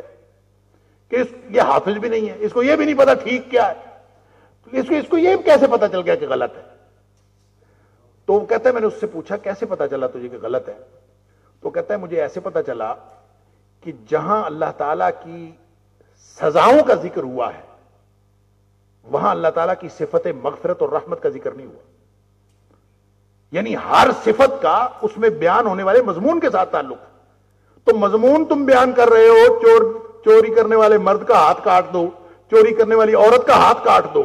اور یہ سزا ہے اللہ کی طرف سے، نکالا من اللہ، تو سزا دینے کے بعد واللہ غفور الرحیم، تو جو غفور الرحیم ہے نا، یہ صفت مغفرت اور رحمت سزا دینے کے لیے نہیں ہے، یہ تو بخش دینے کے لیے ہے۔ تو یہاں سزا کا ذکر ہے، یہاں غفور الرحیم نہیں آ سکتا۔ کیا آنا ہے یہ مجھے نہیں پتا، لیکن یہ معلوم ہے کہ یہ نہیں آ سکتا۔ کیا مطلب کہ اور وہ شخص حضرت عمر بن عبدالعزیز رحمت اللہ علیہ کو وہ بتاتا ہے کہ میں اسی پر مسلمان ہو گیا کہ قرآن کے اندر کوئی تبدیلی نہیں کی جا سکتی۔ اب یہ جو صفات ہیں ان کا گہرا تعلق ہے مضمون کے ساتھ، اور یہاں اللہ تعالیٰ نے جو صفت اپنی بیان فرمائی ہے وَقَالَ اللَّهُ عَزِيزًا حَكِيمًا، اور اللہ تعالیٰ بڑی غلبے والی ذات اور حکمتوں والی ذات ہے۔ لہذا اس کا مطلب یہ ہوا کہ اللہ کے صرف عزت اور اللہ تعالیٰ کی حکمت، اللہ کے غلبے اور اللہ کی حکمت کا ڈائریکٹ تعلق ہے اس مضمون کے ساتھ۔ اور اگر مضمون ہو کہ اللہ تعالیٰ نے حضرت عیسیٰ علیہ السلام کو طبی موت دے دی، اگر مضمون یہ ہے تو اس میں اللہ تعالیٰ کے غلبے والی کیا بات ہے؟ یہ تو عام معمول ہے، یہ کوئی غیر معمولی چیز نہیں ہے۔ تو اللہ کی جو دو صفات یہاں پہ بیان فرمائی ہیں اللہ نے، وہ دونوں صفات یہ ظاہر کر رہی ہیں کہ جس مضمون کے بعد یہ آئی ہیں وہ مضمون غیر معمولی مضمون ہے۔ لہذا یہ میں بات صرف یہ جو اب تک میں نے بات کی ہے یہ میں نے صرف اس وجہ سے کی ہے کہ جو لوگ کہتے ہیں کہ قرآن کو ہم قرآن سے سمجھیں تو قرآن کو قرآن سے بھی سمجھیں، تو وہی عقیدہ واضح ہوتا ہے جو اللہ کے رسول صلی اللہ علیہ وسلم کی صحیح حدیث سے واضح ہوتا ہے۔ اب آ جائیں حدیث کی طرف۔ جب نبی پاک صلی اللہ علیہ وسلم نے واضح طور پر اور صحیح حدیث، بخاری شریف کی حدیث، مسلم شریف کی حدیث اور دیگر صحیح کتابوں کی صحیح حدیث اور تواتر کے ساتھ مختلف راویوں اور مختلف طرق سے مختلف سندوں کے ساتھ جب یہ ثابت ہے کہ حضرت عیسیٰ علیہ السلام واپس آئیں گے، نازل ہوں گے، وہ اللہ کے پاس ہیں اور وہ نازل ہوں گے اور یہاں دنیا میں تشریف لا کے وہ مختلف امور سر انجام دیں گے۔ دجال کے خلاف انہوں نے لڑنا ہے، دجال کو قتل کرنا ہے، اور پھر صلیب توڑ دیں گے، پھر اس کی مختلف جزیہ موقوف کر دیں گے، پھر وہاں اللہ تعالیٰ ایسی مال و دولت کی فراوانی کر دیں گے۔ یہ سارے حالات اس کے اندر موجود ہیں۔ اور بات یہ ہے کہ جب عیسیٰ علیہ السلام کے نزول کے بارے میں اتنی تواتر کے ساتھ آیات موجود ہیں تو پھر کیا حرج ہے اس میں، اس کو سمجھ لینے میں کہ جو احتمال اس میں موجود ہے، بھلے اس میں دوسرا احتمال موجود ہو کہ طبی موت والا، تو ہمیں کیا ضرورت ہے وہ صرف احتمال کی بنیاد پر ماننا، اور جو نبی کریم صلی اللہ علیہ وسلم نے جس مفہوم کا تعین کیا اس کو چھوڑ دینے، اس کی کیا ضرورت ہے؟ اور ویسے تو میں مشورہ ان لوگوں کو ہمیشہ دیا کرتا ہوں جو کہتے ہیں کہ نبی پاک صلی اللہ علیہ وسلم کی احادیث کے بغیر ہم قرآن سمجھ لیتے ہیں، ان کو ہمیشہ میں مشورہ دیتا ہوں کہ کم از کم ایک کام تو کریں، مچھلی کھانا تو چھوڑیں۔ یہ میں ہمیشہ مشورہ دیتا ہوں۔ جو مچھلی کھاتا ہے نا، اس کا مچھلی کھانے کا عمل یہ بتاتا ہے کہ وہ حجیت حدیث کا قائل ہے، اس لیے کہ مچھلی بغیر ذبح کیے حلال ہے۔ یہ قرآن نے تو بتایا ہی نہیں۔ قرآن نے تو کہا ہے، آگے آیت آ رہی ہے، آیت نمبر 173 سورہ بقرہ کی، آیت نمبر 3 سورۃ المائدہ کی، اور آیت نمبر 115 سورۃ النحل کی۔ تینوں آیات میں اللہ تعالیٰ نے فرمایا کہ حرمت علیکم المیتۃ والدم، یا انما حرم علیکم المیتۃ والدم، کہ تمہارے اوپر ہر قسم کا مردار جو ہے وہ حرام کر دیا گیا۔ اب جو مچھلی آپ پانی سے پکڑتے ہیں اور وہ پڑی پڑی پھڑک پھڑک کے مر جاتی ہے تو وہ تو مردار ہے، تو وہ ذبح کر کے اگر کھاتے ہیں، کوئی ذبح کرنے کا آپ نے سسٹم بنایا ہوا ہے، تو پھر تو آپ سمجھ لیں کہ آپ نے، قرآن نے کہا الا ما ذکیتم سورہ مائدہ میں، تو اگر تم نے ذبح کر لیا ہو تو پھر ٹھیک ہے، وگرنہ اگر ذبح نہیں کیا تو پھر تم کھا ہی نہیں سکتے۔ تو مچھلی جو بغیر ذبح کیے تم کھا جاتے ہو، یہ قرآن سے ثابت ہی نہیں ہوتی، یہ ثابت ہوتی ہے نبی پاک صلی اللہ علیہ وسلم کے فرمان سے۔ آپ نے فرمایا کہ یہ جو احلت لکم میتتان و دمان، اللہ نے قرآن میں فرما دیا ہر مردار اور ہر خون حرام ہے۔ نبی کریم صلی اللہ علیہ وسلم فرماتے ہیں احلت لکم میتتان و دمان، دو مردار تمہارے لیے حلال ہیں اور دو خون بھی تمہارے لیے حلال۔ کلیجی اور تیلی دو خون ہیں، جمے ہوئے خون، وہ حلال ہے۔ اور اسی طرح جو دو مردار وہ ہیں الحوت والجراد، مچھلی اور مکڑی، جو یہ کھیتی کو کھانے والی مکڑی، ٹڈی بھی کہتے ہیں اور یہ ٹڈی دل کہتے ہیں۔ اب یہ دو وہ حلال ہو گئے، وہ کس نے حلال کیا؟ قرآن نے تو نہیں کیا۔ جو پھر مچھلی کھاتا ہے نا، وہ تو کم از کم یہ نہ کہے کہ میں قرآن کو لغت کی مدد سے سمجھ لوں گا۔ اور پھر دوسری بات یہ کہ قرآن میرے اوپر یا آپ کے اوپر نازل نہیں ہوا، قرآن نازل ہوا ہے نبی کریم صلی اللہ علیہ وسلم پر، اور نبی کریم صلی اللہ علیہ وسلم کے ذمے لگا۔ قرآن کہتا ہے وَأَنزَلْنَا إِلَيْكَ الذِّكْرَ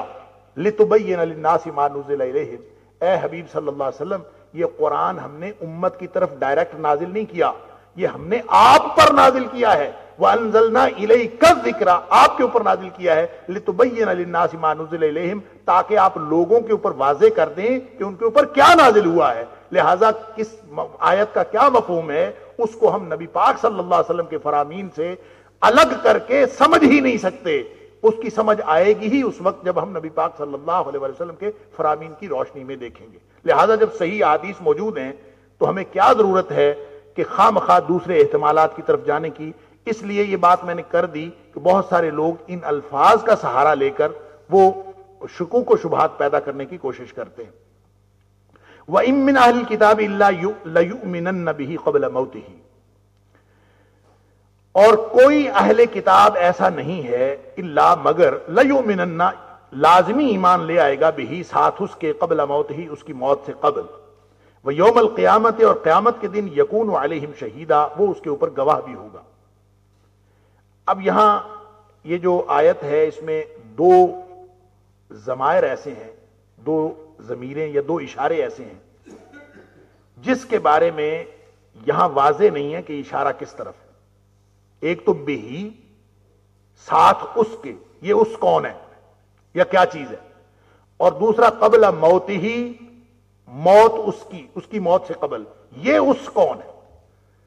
موت ہی والی ضمیر ہی کی اور بے ہی والی ضمیر، یہ دونوں میں یہ اس میں اختلاف ہوا ہے، کیونکہ قرآن کے اس اسلوب میں اگر ہم دیکھیں تو جو ظاہری طور پر سمجھ آتا ہے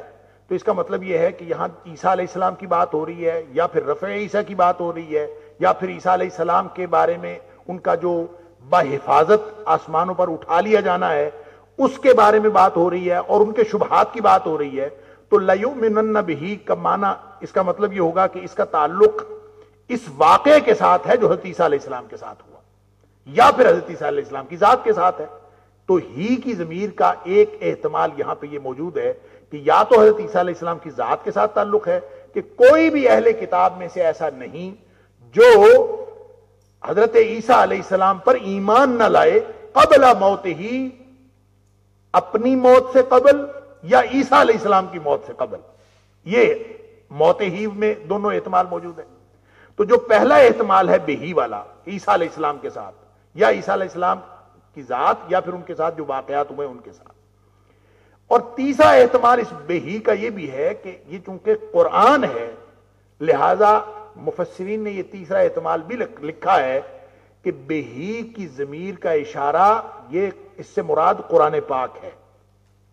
کہ ہر اہل کتاب اپنی موت سے قبل قرآن پر ایمان لے آئے گا۔ ایمان لے آئے گا کا مطلب یہ ہے کہ جب وہ اس کی موت آتی ہے تو اس کو اس وقت پتا چل جاتا ہے کہ قرآن سچا ہے، اور اس وقت ایمان لاتا ہے، لیکن موت کے وقت کا ایمان قابل قبول نہیں ہے۔ تو اس کا معنی یہ ہے کہ یہ قرآن پر ایمان لے آتا ہے، یا پھر وہ حضرت عیسیٰ علیہ السلام کی جو اصل شخصیت ہے اور اصل حیثیت ہے بطور اللہ کے رسول صلی اللہ علیہ وسلم، بطور اللہ کے رسول علیہ الصلوۃ والسلام کے، تو وہ حضرت عیسیٰ علیہ السلام کی اس حیثیت کو مان لیتا ہے، چاہے وہ یہودی ہو چاہے وہ عیسائی ہو۔ یہودی ہے تو وہ مبالغہ کرتا ہے حضرت عیسیٰ علیہ السلام کی شان میں،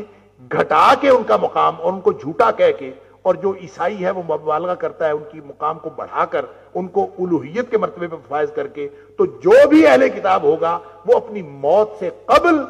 ساری باتیں ان کے اوپر واضح ہو جائیں گی. وہ موت کے وقت اس کو ہر چیز پتہ چل جاتی ہے موت سے پہلے، لیکن اس وقت کا ایمان قابل قبول نہیں. جو لوگ اپنی موت سے قبل ایمان لے آئے وہ قابل قبول ہے، اور جو اس وقت لائیں گے اس کا کوئی فائدہ نہیں. ان کو اس وقت اس بات کا یقین آ جائے گا. اس پر لوگوں نے اچھا قبل موت ہی، اس کی دونوں اشارے ہو سکتے ہیں. ایک تو موت اس شخص کی، ہر اہل کتاب کی، اپنی موت مرنے سے پہلے پہلے یقین کر لے گا. اور دوسرا اس کا معنی جو مفسرین نے کیا ہے وہ یہ ہے کہ حضرت عیسیٰ علیہ السلام کی وفات سے قبل موت ہی، اس حضرت عیسیٰ علیہ السلام کی وفات سے قبل ہر اہل کتاب ان کے اوپر ایمان لے آئے گا. اور یہ جو یہ معنی ہے، اس کی تائید حضرت ابو ہریرہ رضی اللہ تعالیٰ عنہ کی اس حدیث سے ہوتی ہے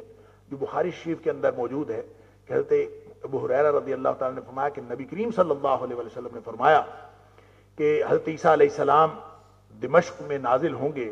جامع مسجد کے مینارے پر، اور پھر وہ اس وقت دجال سے لڑیں گے، دجال کو قتل کریں گے، صلیب توڑ دیں گے اور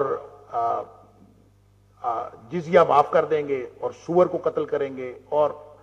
مال اتنا ہو جائے گا کہ فراوانی ہو جائے گی، کوئی قبول کرنے والا نہیں ہوگا. یاجوج ماجوج کا جو خاتمہ ہوگا وہ بھی بعض احادیث کے اندر آتا ہے کہ حضرت عیسیٰ علیہ السلام کا. اور یہ ساری تفصیلات بیان فرمائی نبی کریم صلی اللہ علیہ وسلم. اس کے بعد حضرت ابو ہریرہ رضی اللہ تعالیٰ عنہ خود سے کہتے ہیں کہ فقرؤ اذا شئتم ان شئتم، کہ اگر تم چاہتے ہو تو یہ پڑھ لو یہ آیت. پھر حضرت ابو ہریرہ رضی اللہ تعالیٰ نے یہ آیت پڑھی کہ وَإِن مِّنْ أَهْلِ الْكِتَابِ إِلَّا لَيُؤْمِنَنَّ بِهِ قَبْلَ مَوْتِهِ، کہ تم یہ والی آیت پڑھ لو. گویا اس کا تعلق حضرت عیسیٰ علیہ السلام کے دوبارہ نزول کے ساتھ ہے. حضرت عیسیٰ علیہ السلام دوبارہ نازل ہوں گے اور اس وقت جو ان کی وفات ہوگی، اس وفات سے قبل سارے اہل کتاب ان کے اوپر ایمان لے آئیں گے. انہوں نے ویسے تو یہودیوں کے ساتھ، یہودی ساتھی ہوں گے دجال کے، اور یہ حدیث کے اندر موجود ہے. اور دجال کے خلاف جو فوج ہوگی اس کی سربراہی کر رہے ہوں گے امام مہدی، اور امام مہدی کے ساتھ آ کے شامل ہوں گے حضرت عیسیٰ علیہ السلام. اور پھر حضرت عیسیٰ علیہ السلام کی سرکردگی میں یہ جنگ لڑی جائے گی. دجال قتل ہوگا حضرت عیسیٰ علیہ السلام کے ہاتھوں، اور وہ یہودی جو ہیں جو حضرت عیسیٰ علیہ السلام کے خلاف جنگ لڑ رہے ہوں گے، جو دجال کے ساتھی ہوں گے، وہ بھی گویا اس لشکر کے ہاتھوں قتل ہوں گے جو حضرت عیسیٰ علیہ السلام کا ساتھ ہوگا. اور نبی پاک صلی اللہ علیہ وسلم یہ بھی فرمایا کہ یہودی جو ہیں، یہ ایک وقت ایسا آ جائے گا کہ یہودی کسی پتھر کے پیچھے چھپے گا نا، تو وہ پتھر بولے گا اور مسلمان کو بلائے گا کہ ادھر آ، یہ یہودی میرے پیچھے چھپا ہوا ہے، اس کو قتل کر دے. اور درختوں کے پیچھے چھپیں گے، درخت بول پڑیں گے کہ یہ میرے پیچھے یہودی چھپا ہوا ہے، اس کو قتل کر دو. تو اس طرح سے سارے یہودی قتل ہو جائیں گے سوائے ایک درخت کے. وہ حدیث کے اندر آتا ہے غرقد کا ایک درخت جو ایک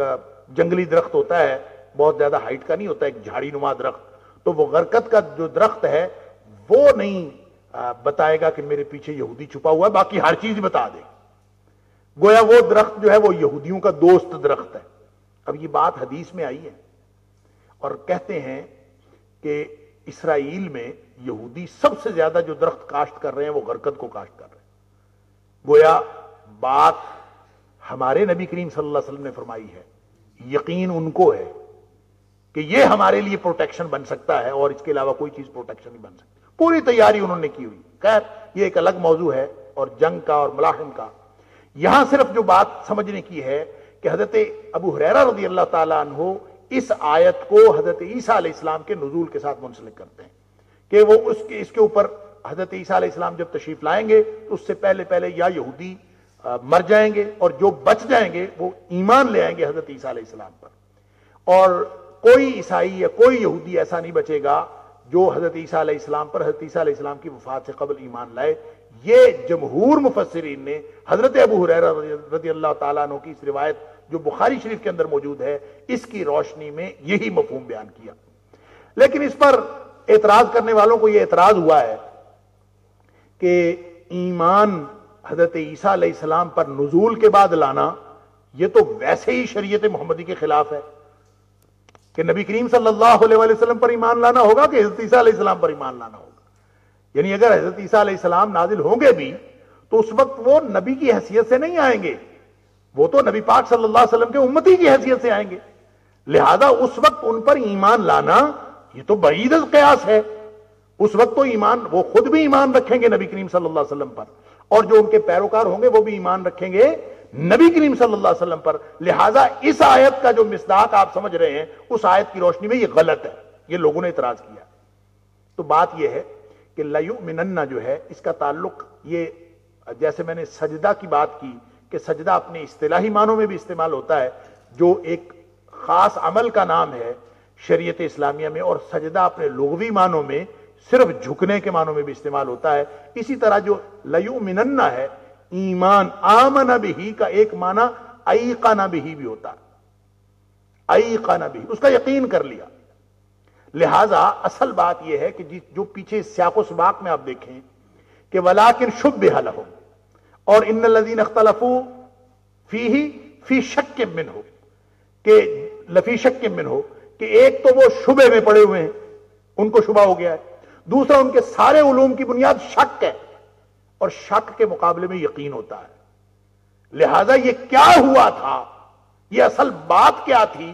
اس بات کا گویا یقین ان کو آ جائے گا۔ لَيُؤْمِنَنَّ بِهِ، وہ اس بات کا یقین کر لیں گے کہ واقعتاً حضرت عیسیٰ علیہ السلام کو اللہ نے بحفاظت آسمانوں پہ اٹھا لیا تھا، اب نازل کیا ہے۔ جب حضرت عیسیٰ علیہ السلام نازل ہوں گے تو اس وقت ہر اہل کتاب جو بھی ہوگا، جو پہلے مانتا تھا وہ بھی، اب ظاہر ہے عیسیٰ علیہ السلام کے رفع کو تو مانتے ہیں عیسائی، لیکن وہ ساتھ سولی کو اور صلیب کو بھی مانتے ہیں، آپ کے قتل کو بھی مانتے ہیں، تو وہ اس وقت ان کو یقین ہوگا کہ حضرت عیسیٰ علیہ السلام کو یہ جو قرآن آج کہہ رہا ہے نا ما قتلوہ وما صلبوہ، کہ نہ قتل کیا نہ صلیب دی، اس بات کا یقین ان کو اس دن آئے گا جس دن حضرت عیسیٰ علیہ السلام دوبارہ نازل ہوں گے، اور حضرت عیسیٰ علیہ السلام کی موت سے قبل سارے یہودی اور سارے عیسائی مان جائیں گے کہ قرآن کا بیان سچا ہے، اور یہ شک ان کا رفع ہوگا اس دن، وگرنہ یہ شبے میں پڑے رہیں گے جب تک حضرت عیسیٰ علیہ السلام کا نزول نہیں ہوتا، اور وہ واپس آ کے نبی پاک صلی اللہ علیہ وسلم کی امتی کی حیثیت سے نہیں لڑتے، اور وہ واپس آ کے اپنے وجود کے ساتھ ان کے سامنے ظاہر نہیں ہوتے، اس وقت تک ان کو یقین نہیں آنا۔ تو وَإِن مِّنْ أَهْلِ الْكِتَابِ، ایک بھی اہل کتاب ایسا نہیں الا لیؤمنن بہ، کہ وہ قبل موتہ، کہ حضرت عیسیٰ علیہ السلام کے یہاں دنیا میں تشریف لانے اور ان کی موت سے قبل ان کے اوپر ان کی اس بات کا یقین نہ کر لے کہ ان کے ساتھ کیا واقعہ ہوا تھا۔ میرے خیال میں یہ جو آخری توجیہ ہے یہی درست معلوم ہوتی ہے کہ اس میں حضرت ابو ہریرہ رضی اللہ تعالیٰ عنہ والی جو حدیث ہے وہ بھی اس کے اندر شامل ہو جائے، اور پھر یہ نقطہ نظر درست طور پر سامنے آتا ہے کہ حضرت عیسیٰ علیہ السلام پر ایمان رکھنا نہیں ہے، بلکہ حضرت یعنی بطور نبی ایمان رکھنا نہیں، بلکہ حضرت عیسیٰ علیہ السلام کی اصل حقیقت کا اور اصل حیثیت کا یقین کرنا ہے۔ جس چیز میں وہ شک میں مبتلا ہے، جس چیز میں وہ اختلاف میں مبتلا ہے، جس میں پیچھے اللہ تعالیٰ نے فرمایا اسی کا بدل، اس کی آخری حالت اور اس کی متضاد حالت یہاں پہ بیان ہوئی ہے، اور شک کی اور اختلاف کی جو متضاد حالت اور شبہ کی جو متضاد حالت ہے وہ یقین ہے۔ تو گویا یہ یقین کر لیں گے جب حضرت عیسیٰ علیہ السلام دوبارہ نازل ہوں گے، وگرنہ تب تک تو لوگ اختلاف میں پڑے ہوئے ہیں، لوگوں نے اپنے اپنے جو معانی پہنا دیے ہیں آیات کو، اور اپنے اپنے معانی پہنا کے پہلے تو عیسائیوں نے اس طرح کی بات کی کہ ان کو قتل کر دیا گیا اور اس طرح سے کر دیا گیا، پھر مسلمانوں کے اندر بھی ایسا ایک فرقہ پیدا ہو گیا جنہوں نے اسلام کے نام پر جو حضرت عیسیٰ علیہ السلام کے واپس تشریف لانے کی جو احادیث تھیں وہ چونکہ انہوں نے کہیں اور فٹ کرنی تھی اور اپنے کسی عقیدے کے اندر فٹ کرنی تھی، لہٰذا انہوں نے حضرت عیسیٰ علیہ السلام کے سرے سے رفع کا انکار کر دیا کہ نہ وہ آسمان پر زندہ اٹھائے گئے ہیں اور نہ ہی وہ واپس آئیں گے، لہٰذا انہوں نے سرے سے احادیث کو اپنے اوپر فٹ کر لیا اور خواہ مخواہ ایک نئی شریعت کے اندر اور دین اسلام کے اندر ایک نئی طرح ڈالی اور نبوت تک کا دعویٰ کر دیا، اور اسی وجہ سے تمام مسلمان اس بات پر متفق ہیں کہ جو کوئی ایسا عقیدہ رکھے وہ دائرہ اسلام سے خارج ہے، اور آئین پاکستان بھی اس بات کی دلیل ہے کہ وہ لوگ دائرہ اسلام سے خارج ہیں، یہ امت کا اجماعی فیصلہ ہے جو قرآن کے اس عقیدے کو نہیں مانتا۔ واللہ اعلم۔ وَيَوْمَ الْقِيَامَةِ يَكُونُ عَلَيْهِمْ شَهِيدًا، اور قیامت کے دن حضرت عیسیٰ علیہ السلام اس بات پر گواہ ہوں گے۔ اب عیسیٰ علیہ السلام جب گواہ ہوں گے تو اس کا ذکر سورۃ المائدہ کے آخر پہ بھی آئے گا کہ حضرت عیسیٰ علیہ السلام کو اللہ تعالیٰ قیامت کے دن پوچھے گا کہ بتاؤ کیا تم نے کہا تھا ان کو کہ مجھے اور میری ماں کو اللہ کے علاوہ الہ بنا لینا. حضرت عیسیٰ علیہ السلام فرمائیں گے کہ اللہ میں کیسے کہہ سکتا ہوں ایسی بات جس کا تم نے مجھے علم ہی نہیں دیا, میں کیسے کہہ سکتا. اور پھر وہاں اللہ حضرت عیسیٰ علیہ السلام اللہ تعالیٰ سے عرض کریں گے کہ اللہ کہ میں جب تک ان میں رہا میں اس وقت تک ان کا گواہ ہوں کہ میں نے ایسی کوئی بات نہیں کہی اور ان کے کردار کا میں گواہ ہوں. تو ان کے اس کردار کی گواہی بھی حضرت عیسیٰ علیہ السلام قیامت والے دن دیں گے, اور جو کردار حضرت عیسیٰ علیہ السلام کے یہاں تشریف لانے کے بعد کا ہوگا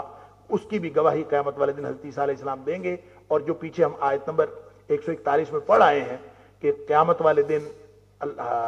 یعنی جو تمام امت محمدیہ ہے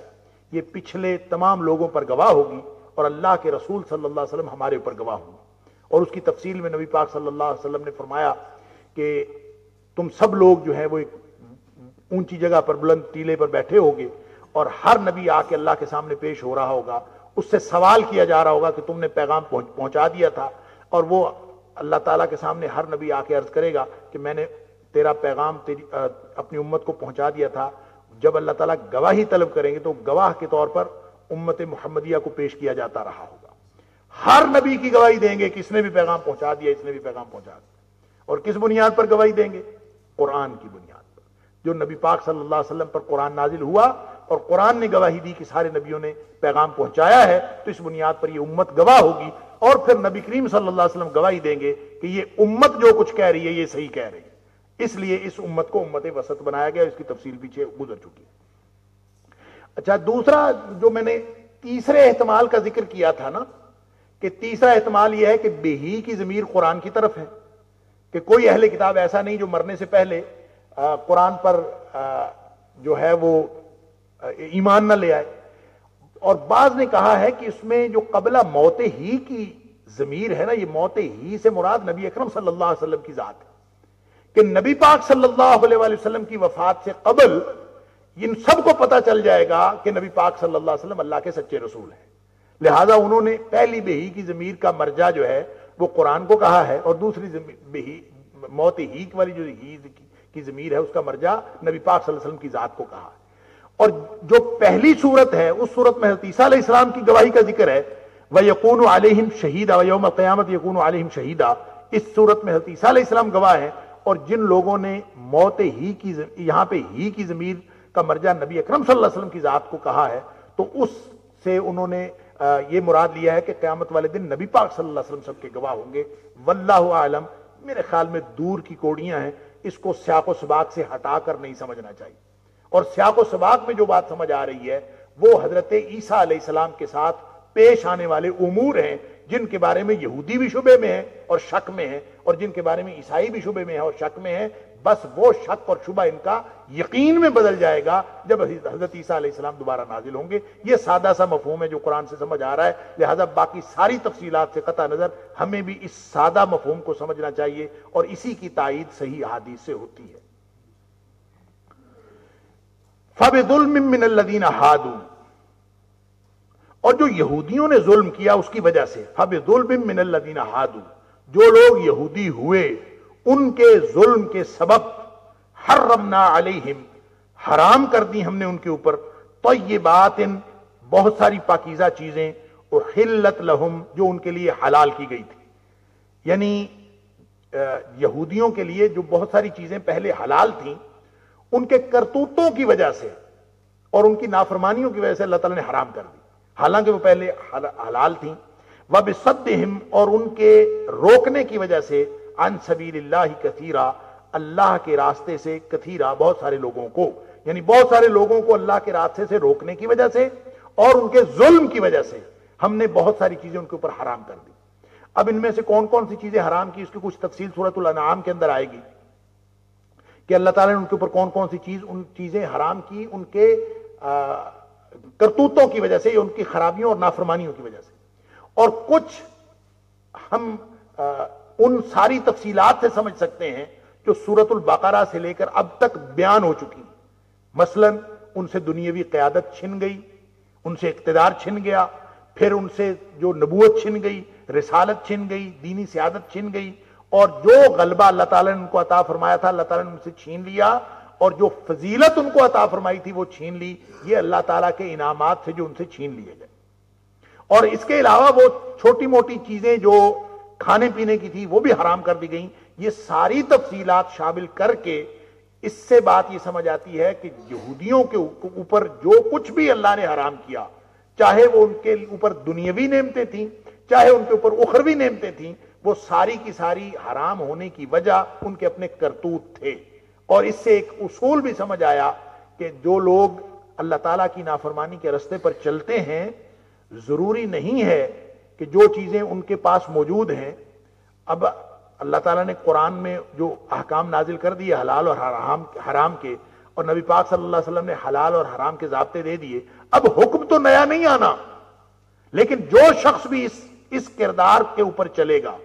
اس راستے پر چلے گا، گویا اس کے اوپر اللہ تعالیٰ حرام کر دے گا، یعنی عملاً چھین لے گا ان سے.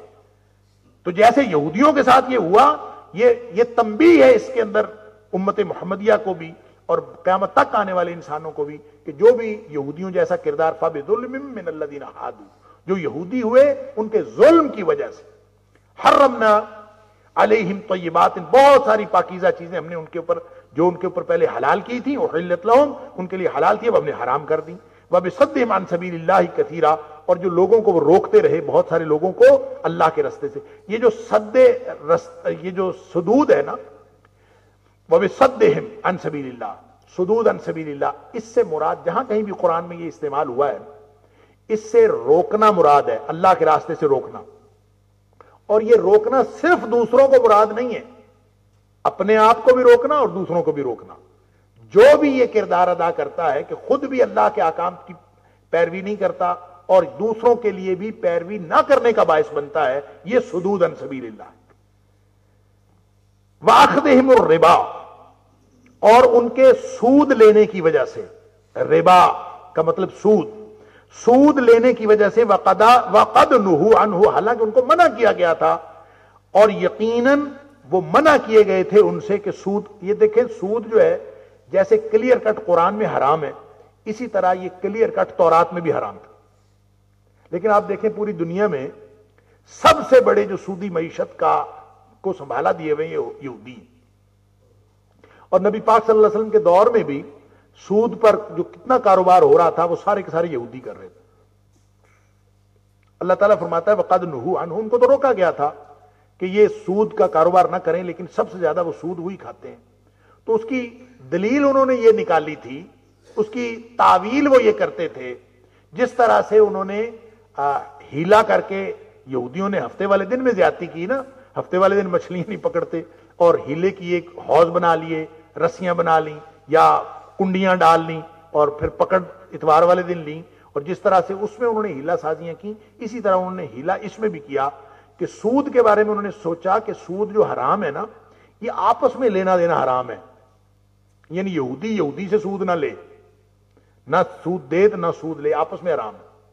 البتہ جو غیر یہودی ہیں ان سے سود لینا جائز ہے، کیونکہ وہ غیر یہودی کو تو انسان ہی نہیں سمجھتے نا، وہ انسان نما سمجھتے ہیں، اور جنٹائل اور گوئم وغیرہ ان کے نام رکھے ہوئے ہیں، کہ وہ کہتے ہیں باقی ساری دنیا، اور جو ہے یہ جو امیین قرآن کہتا ہے کہ یہ کہتے ہیں کہ امیین کے اوپر جو ہے ہم جو مرضی کر لیں، ان ان پڑھوں کے اوپر، عربوں کے ساتھ ہم جو مرضی کر لیں، کوئی فرق نہیں پڑتا ہم سے. لہٰذا انہوں نے جو سودی نظام متعارف کروایا ہے وہ سارے کا سارا، آج بھی یہودی جب یہودی کے ساتھ معاملہ کرتا ہے تو وہ آپس میں سود نہیں لیتے. جو آرتھوڈاکس یہودی ہیں وہ آج بھی، اگر کوئی بے عمل یہودی ہو تو وہ اور بات ہے، بے عمل تو کوئی بھی ہو، اس کا تو پھر کوئی مذہب ہی نہیں ہوتا. جو باعمل یہودی ہیں وہ ساری دنیا میں سود کا کاروبار کرتے ہیں لیکن یہودی کے ساتھ نہیں کرتے. اور یہ انہوں نے بہانہ ہیلا کیا تھا کہ ہمارا آپس میں سود حرام ہے، دوسروں کے ساتھ لینا، سود کا لین دین کرنا وہ حرام نہیں ہے. تو اللہ تعالیٰ فرماتا ہے کہ اس کی وجہ سے بھی ہم نے ان کے اوپر بہت ساری چیزیں حرام کر دی، کیونکہ انہوں نے سود لینا اور سود کھانا شروع کر دیا. وَأَكْلِهِمْ أَمْوَالَ النَّاسِ بِالْبَاطِلِ، اور ان کے جو لوگوں کے باطل طریقے سے لوگوں کے مال کھانے کے سبب،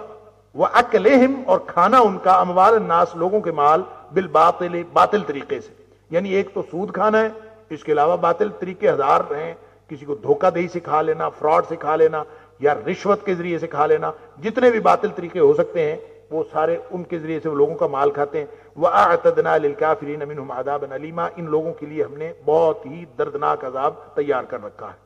لَٰكِنِ الرَّاسِخُونَ فِي الْعِلْمِ، جو لوگ علم میں رسوخ رکھتے ہیں، یعنی پختگی رکھتے ہیں، پختہ عالم ہیں، منہم ان میں سے،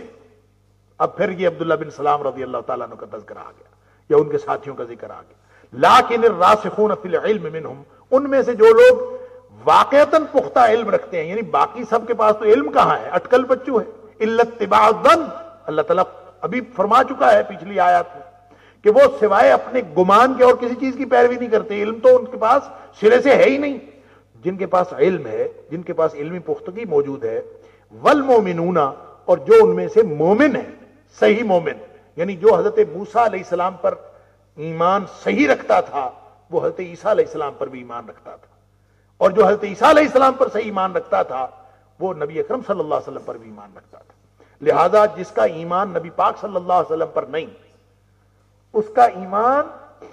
جتنا مرضی وہ دعویٰ کرتا رہے کہ میں حضرت موسیٰ علیہ السلام پر ایمان رکھتا ہوں، وہ بھی کسی طور بھی قابل اعتبار نہیں ہے۔ سارے نبیوں پر ایمان رکھنا پڑے گا، اور اس ترتیب میں جو نبی پاک صلی اللہ علیہ وسلم میں قیامت تک ان کی نبوت چلے گی، جو اس طرح ایمان رکھے گا۔ تو فرمایا جن کے پاس علم کا رسوخ اور علم کی پختگی موجود ہے، جو علم میں پختہ لوگ ہیں ان میں سے اور ایمان رکھنے والے، یؤمنون بما انزل الیک وما انزل من قبلک، وہ اے حبیب صلی اللہ علیہ وسلم وہ آپ پر بھی ایمان رکھتے ہیں اور آپ سے پہلے جو کچھ نازل ہوا اس پر بھی ایمان رکھتے ہیں۔ والمقیمین الصلاۃ، اور وہ اس حالت میں زندگی گزارتے ہیں کہ وہ نماز کو قائم کرنے والے ہیں۔ والموتون الزکات، اور زکات کو ادا کرنے والے ہیں۔ والمؤمنون باللہ والیوم الآخر، اور اللہ پر بھی ایمان رکھتے ہیں، آخرت کے دن پر بھی ایمان رکھتے ہیں۔ اور یہ بات میں پہلے بھی کئی دفعہ عرض کر چکا ہوں، ایمان کا ذکر جہاں کہیں بھی آئے، چاہے اللہ پر ایمان کا ذکر آئے، چاہے آخرت کے دن پر ایمان کا ذکر آئے، چاہے نبی اکرم صلی اللہ علیہ وسلم کی رسالت پر ایمان کا ذکر آئے، ایمان ایک مرکب ہے اور ایک کل ہے، اس کے جتنے بھی اجزاء ہیں سب پر بیک وقت ایمان رکھنا ضروری ہے۔ ایمان ایک مرکب ہے اور اس پورے مرکب پر ایمان رکھنا ضروری ہے۔ اگر کسی ایک جز پر کوئی شخص ایمان نہیں رکھتا نا، تو اس کا باقی اجزاء پر ایمان بھی قابل اعتبار نہیں ہے۔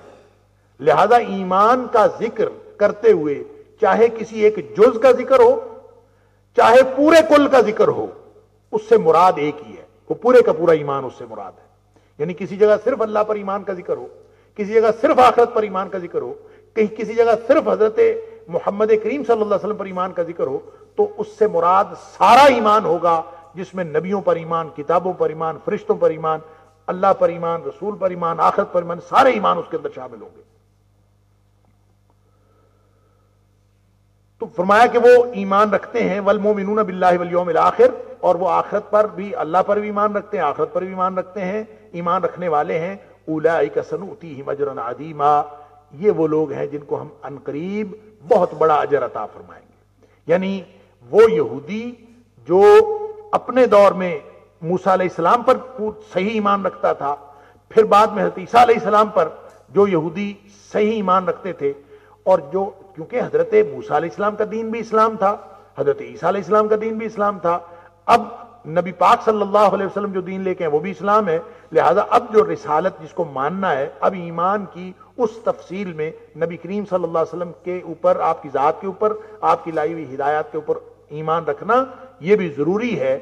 ہر اس شخص کے لیے جو پچھلی کتابوں پر ایمان رکھتا ہے۔ نبی پاک صلی اللہ علیہ وسلم پر بھی ایمان رکھنا ضروری ہے۔ اگر جو ما قبل کی چیزوں پر ایمان نہیں رکھتا یا ما بعد کی چیزوں پر ایمان نہیں رکھتا، اس کا ایمان مکمل نہیں۔ اولئک سنؤتیہم اجرا عظیما، یہ وہ لوگ ہیں جن کو اللہ تعالیٰ سنؤتیہم، ان قریب ہم دے دیں گے، اجرا عظیما، بڑا اجر۔ اب میں نے عرض کیا تھا کہ آیت نمبر 162 تک اللہ تعالیٰ نے ان کے جرائم کی فہرست بتائی ہے، ان کا کردار بتایا، ان کی تاریخ بتائی۔ سوال یہ تھا یسألک اہل الکتاب، کہ جو اہل کتاب ہیں وہ سوال کرتے ہیں، ان تنزل علیہم کتاب من السماء، کہ آسمان سے کوئی کتاب نازل کر، جا کے کوئی لکھی ہوئی کتاب لے آ، آسمان پہ چڑھ جا، وہاں سے کوئی لکھی ہوئی کتاب لے کے آ ہمارے سامنے، پھر ہم اس کو دیکھیں گے، پھر ایمان لائیں گے۔ سوال اصل میں ان کا یہ تھا، اس کے جواب میں اللہ تعالیٰ نے پہلے ان کے پورے کردار کی تفصیلات بتائیں، ان کے عقائد کا کچا چٹھا کھول کے بیان کر دیا ہے کہ یہ تمہاری تاریخ ہے، اور پھر یہاں سے وہ جواب دیا ہے اس سوال کا، ان کے اس اعتراض کا کہ انا اوحینا الیک کما اوحینا الی نوح والنبیین من بعدہ۔ اے حبیب صلی اللہ علیہ وسلم، آپ پر ہم نے وحی کی ہے، آپ کی طرف، انا اوحینا آپ کی طرف نے وحی کی ہے، الیک آپ کی طرف، کما جس طرح، اوحینا الی نوح والنبیین من بعدہ جس طرح نوح علیہ السلام پر ان کے بعد والے نبیوں پر وحی آتی رہی، اسی طرح کی وحی ہم نے آپ کے اوپر نازل کی ہے۔ کیا مطلب؟ کہ جیسے نوح علیہ السلام کو کوئی لکھی ہوئی کتاب نہیں ملی، جیسے دیگر نبیوں کو کوئی لکھی ہوئی کتابیں نہیں ملی، وحی تو اللہ تعالیٰ جس طرح چاہے وحی نازل کر سکتا ہے۔ دیکھیں وحی کا جو لفظی معنی ہوتا ہے وہ ہوتا ہے خفیہ اشارہ، یا کوئی بات القاء کر دینا، کوئی نامعلوم معلوم ہو جائے کسی بھی خفیہ طریقے سے، چاہے وہ دل میں بات ڈال دی جائے، چاہے کوئی چیز دکھا دی جائے۔ اور سورہ شورا کی آیت نمبر 51 میں اللہ تعالیٰ نے وحی کی 3 صورتیں بتائیں۔ دیکھیں جب ہم وحی کو لغوی معنوں میں دیکھتے ہیں کہ خفیہ اشارہ یا القاء کر دینا، یا بات دل میں ڈال دینا، یا فطرت میں ودیت کر دینا، یہ سارے اس کے لغت کے معنوں میں شامل ہیں۔ اور ظاہر لغوی معنوں میں اوحینا یہ اور وحی کا لفظ یہ قرآن میں جا بجا اپنے لغوی معنوں میں بھی استعمال ہوا ہے،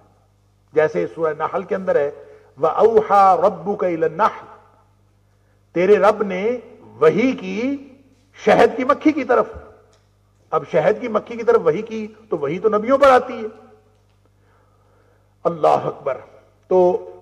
اکثر بچوں سے یہ سوال کیا جاتا ہے کہ شہد کی مکھی پر وحی آئی تو پھر جس پر وحی آئے وہ تو نبی بن جاتا ہے، تو شہد کی مکھی نبی بنی کہ نہیں بنی؟ تو بچے پھر سوال کا جواب دیتے ہو، کہتے ہیں نہیں بنی، اس لیے کہ وہ انسان نہیں ہے، اگر وہ انسان تو پھر نبی بنتی، تو جانوروں میں سے اور پرندوں میں سے اور حشرات الارض میں سے تو کوئی نہیں نبی بن سکتا، اس لیے نہیں، ایسی بات نہیں ہے۔ بات یہ ہے کہ وہاں وحی کا لفظ اپنے لغوی معنوں میں استعمال ہوا ہے کہ وَأَوْحَى رَبُّكَ إِلَى النَّحْلِ، تیرے رب نے شہد کی مکھی کی فطرت میں ودیت کر دیا ہے، اس کو القاء کر دیا ہے کہ اس نے شہد بنانا ہے۔ اسی طرح وَأَوْحَيْنَا إِلَىٰ أُمِّ مُوسَىٰ، ہم نے موسیٰ علیہ السلام کی والدہ کی طرف وحی کی۔ اب ظاہر ہے وہاں بھی لغوی معنوں میں ہے، موسیٰ علیہ السلام کی والدہ وہ تو نبیہ نہیں ہے، تو ان کی طرف جو وحی کی ان کے دل میں بات ڈال دی، ان کو القاء کر دیا، اللہ تعالیٰ نے ان کو سمجھا دی یہ بات کہ تم ایسا کرو کہ یہ اپنا بچہ جو ہے تابوت میں ڈال کے دریا میں بہا دو تاکہ اس کی جان بچ جائے، یہ اللہ تعالیٰ نے دل میں بات ڈالی۔ اچھا وہ لغوی معنوں میں استعمال ہوئی، یہاں جو وحی استعمال ہو رہا ہے یہ اپنی لغوی معنوں میں نہیں ہے بلکہ اصطلاحی معنوں میں، اور اصطلاح کیا ہے وحی کی اس کی تفصیل سورہ شورا کی آیت نمبر 51 کے اندر موجود ہے۔ اللہ تعالیٰ فرماتا ہے کہ جب ہم کسی پر وحی نازل کرتے ہیں تو اس کی 3 صورتیں ہوتی ہیں۔ ایک صورت تو یہ ہے کہ اللہ تعالیٰ دل میں بات ڈال دے، القاء کر دے، یا پھر یہ ہو سکتا ہے کہ اللہ تعالیٰ من ورائے حجاب اس سے دو بدو گفتگو کر لے، اور تیسری صورت یہ ہو سکتی ہے کہ اللہ تعالیٰ اس کے اوپر کوئی فرشتہ بھیجے اور فرشتہ بھیج کے اس کی طرف وہ پیغام بھیج دے، چاہے وہ لکھا ہوا آ جائے اور چاہے وہ آ کے اللہ کا پیغام سنا دے۔ یہ تینوں صورتیں وحی کی ہو سکتی ہیں جو اللہ تعالیٰ نے سورہ شورا کی آیت نمبر 51 میں بیان کی۔ نبی اکرم صلی اللہ علیہ وسلم کو اللہ تعالیٰ نے جو کامل وحی، چونکہ یہاں آ کے دین کی تکمیل ہو رہی ہے، لہذا نبی اکرم صلی اللہ علیہ وسلم پر وحی کی یہ تینوں صورتیں مکمل ہوئی ہیں، یعنی اللہ تعالیٰ نے دل میں باتیں بھی کی ہیں، دل میں باتیں بھی ڈالی ہیں، القاء کیا ہے، اور القاء کے علاوہ نبی کریم صلی اللہ علیہ وسلم کے ساتھ من ورائے حجاب گفتگو بھی ہوئی ہے جب نبی پاک صلی اللہ علیہ وسلم آسمانوں پہ تشریف لے گئے معراج پر۔ اور تیسری صورت جبریل علیہ السلام آتے رہے اور نبی کریم صلی اللہ علیہ وسلم کو اللہ کا پیغام پہنچاتے رہے۔ یہ تینوں صورتیں نبی کریم صلی اللہ علیہ وسلم پر مکمل ہوئی ہیں۔ اللہ تعالیٰ ان کا جواب دے رہے ہیں جنہوں نے کہا کہ لکھی ہوئی کتاب، جیسے موسیٰ علیہ السلام کو تختیاں لکھی ہوئی ملی تھی اس طرح کیوں نہیں ملی؟ تو اللہ تعالیٰ فرما رہا ہے کہ ہم نے جو تیری طرف وحی نازل کی ہے یہ اسی طرح کی ہے جیسے نوح علیہ السلام پر کی، جیسے نوح علیہ السلام کے بعد جتنے بھی نبی آئے ان کے اوپر کی۔ تو اس کے ساتھ فرمایا وَأَوْحَيْنَا إِلَىٰ إِبْرَاهِيمَ وَإِسْمَاعِيلَ وَإِسْحَاقَ وَيَعْقُوبَ وَالْأَسْبَاطِ، اور ہم نے جو وحی کی ابراہیم علیہ السلام کی طرف، اسماعیل علیہ السلام کی طرف، اسحاق علیہ السلام کی طرف، یعقوب علیہ السلام کی طرف، اور اسباط بنی اسرائیل کی طرف۔ اسباط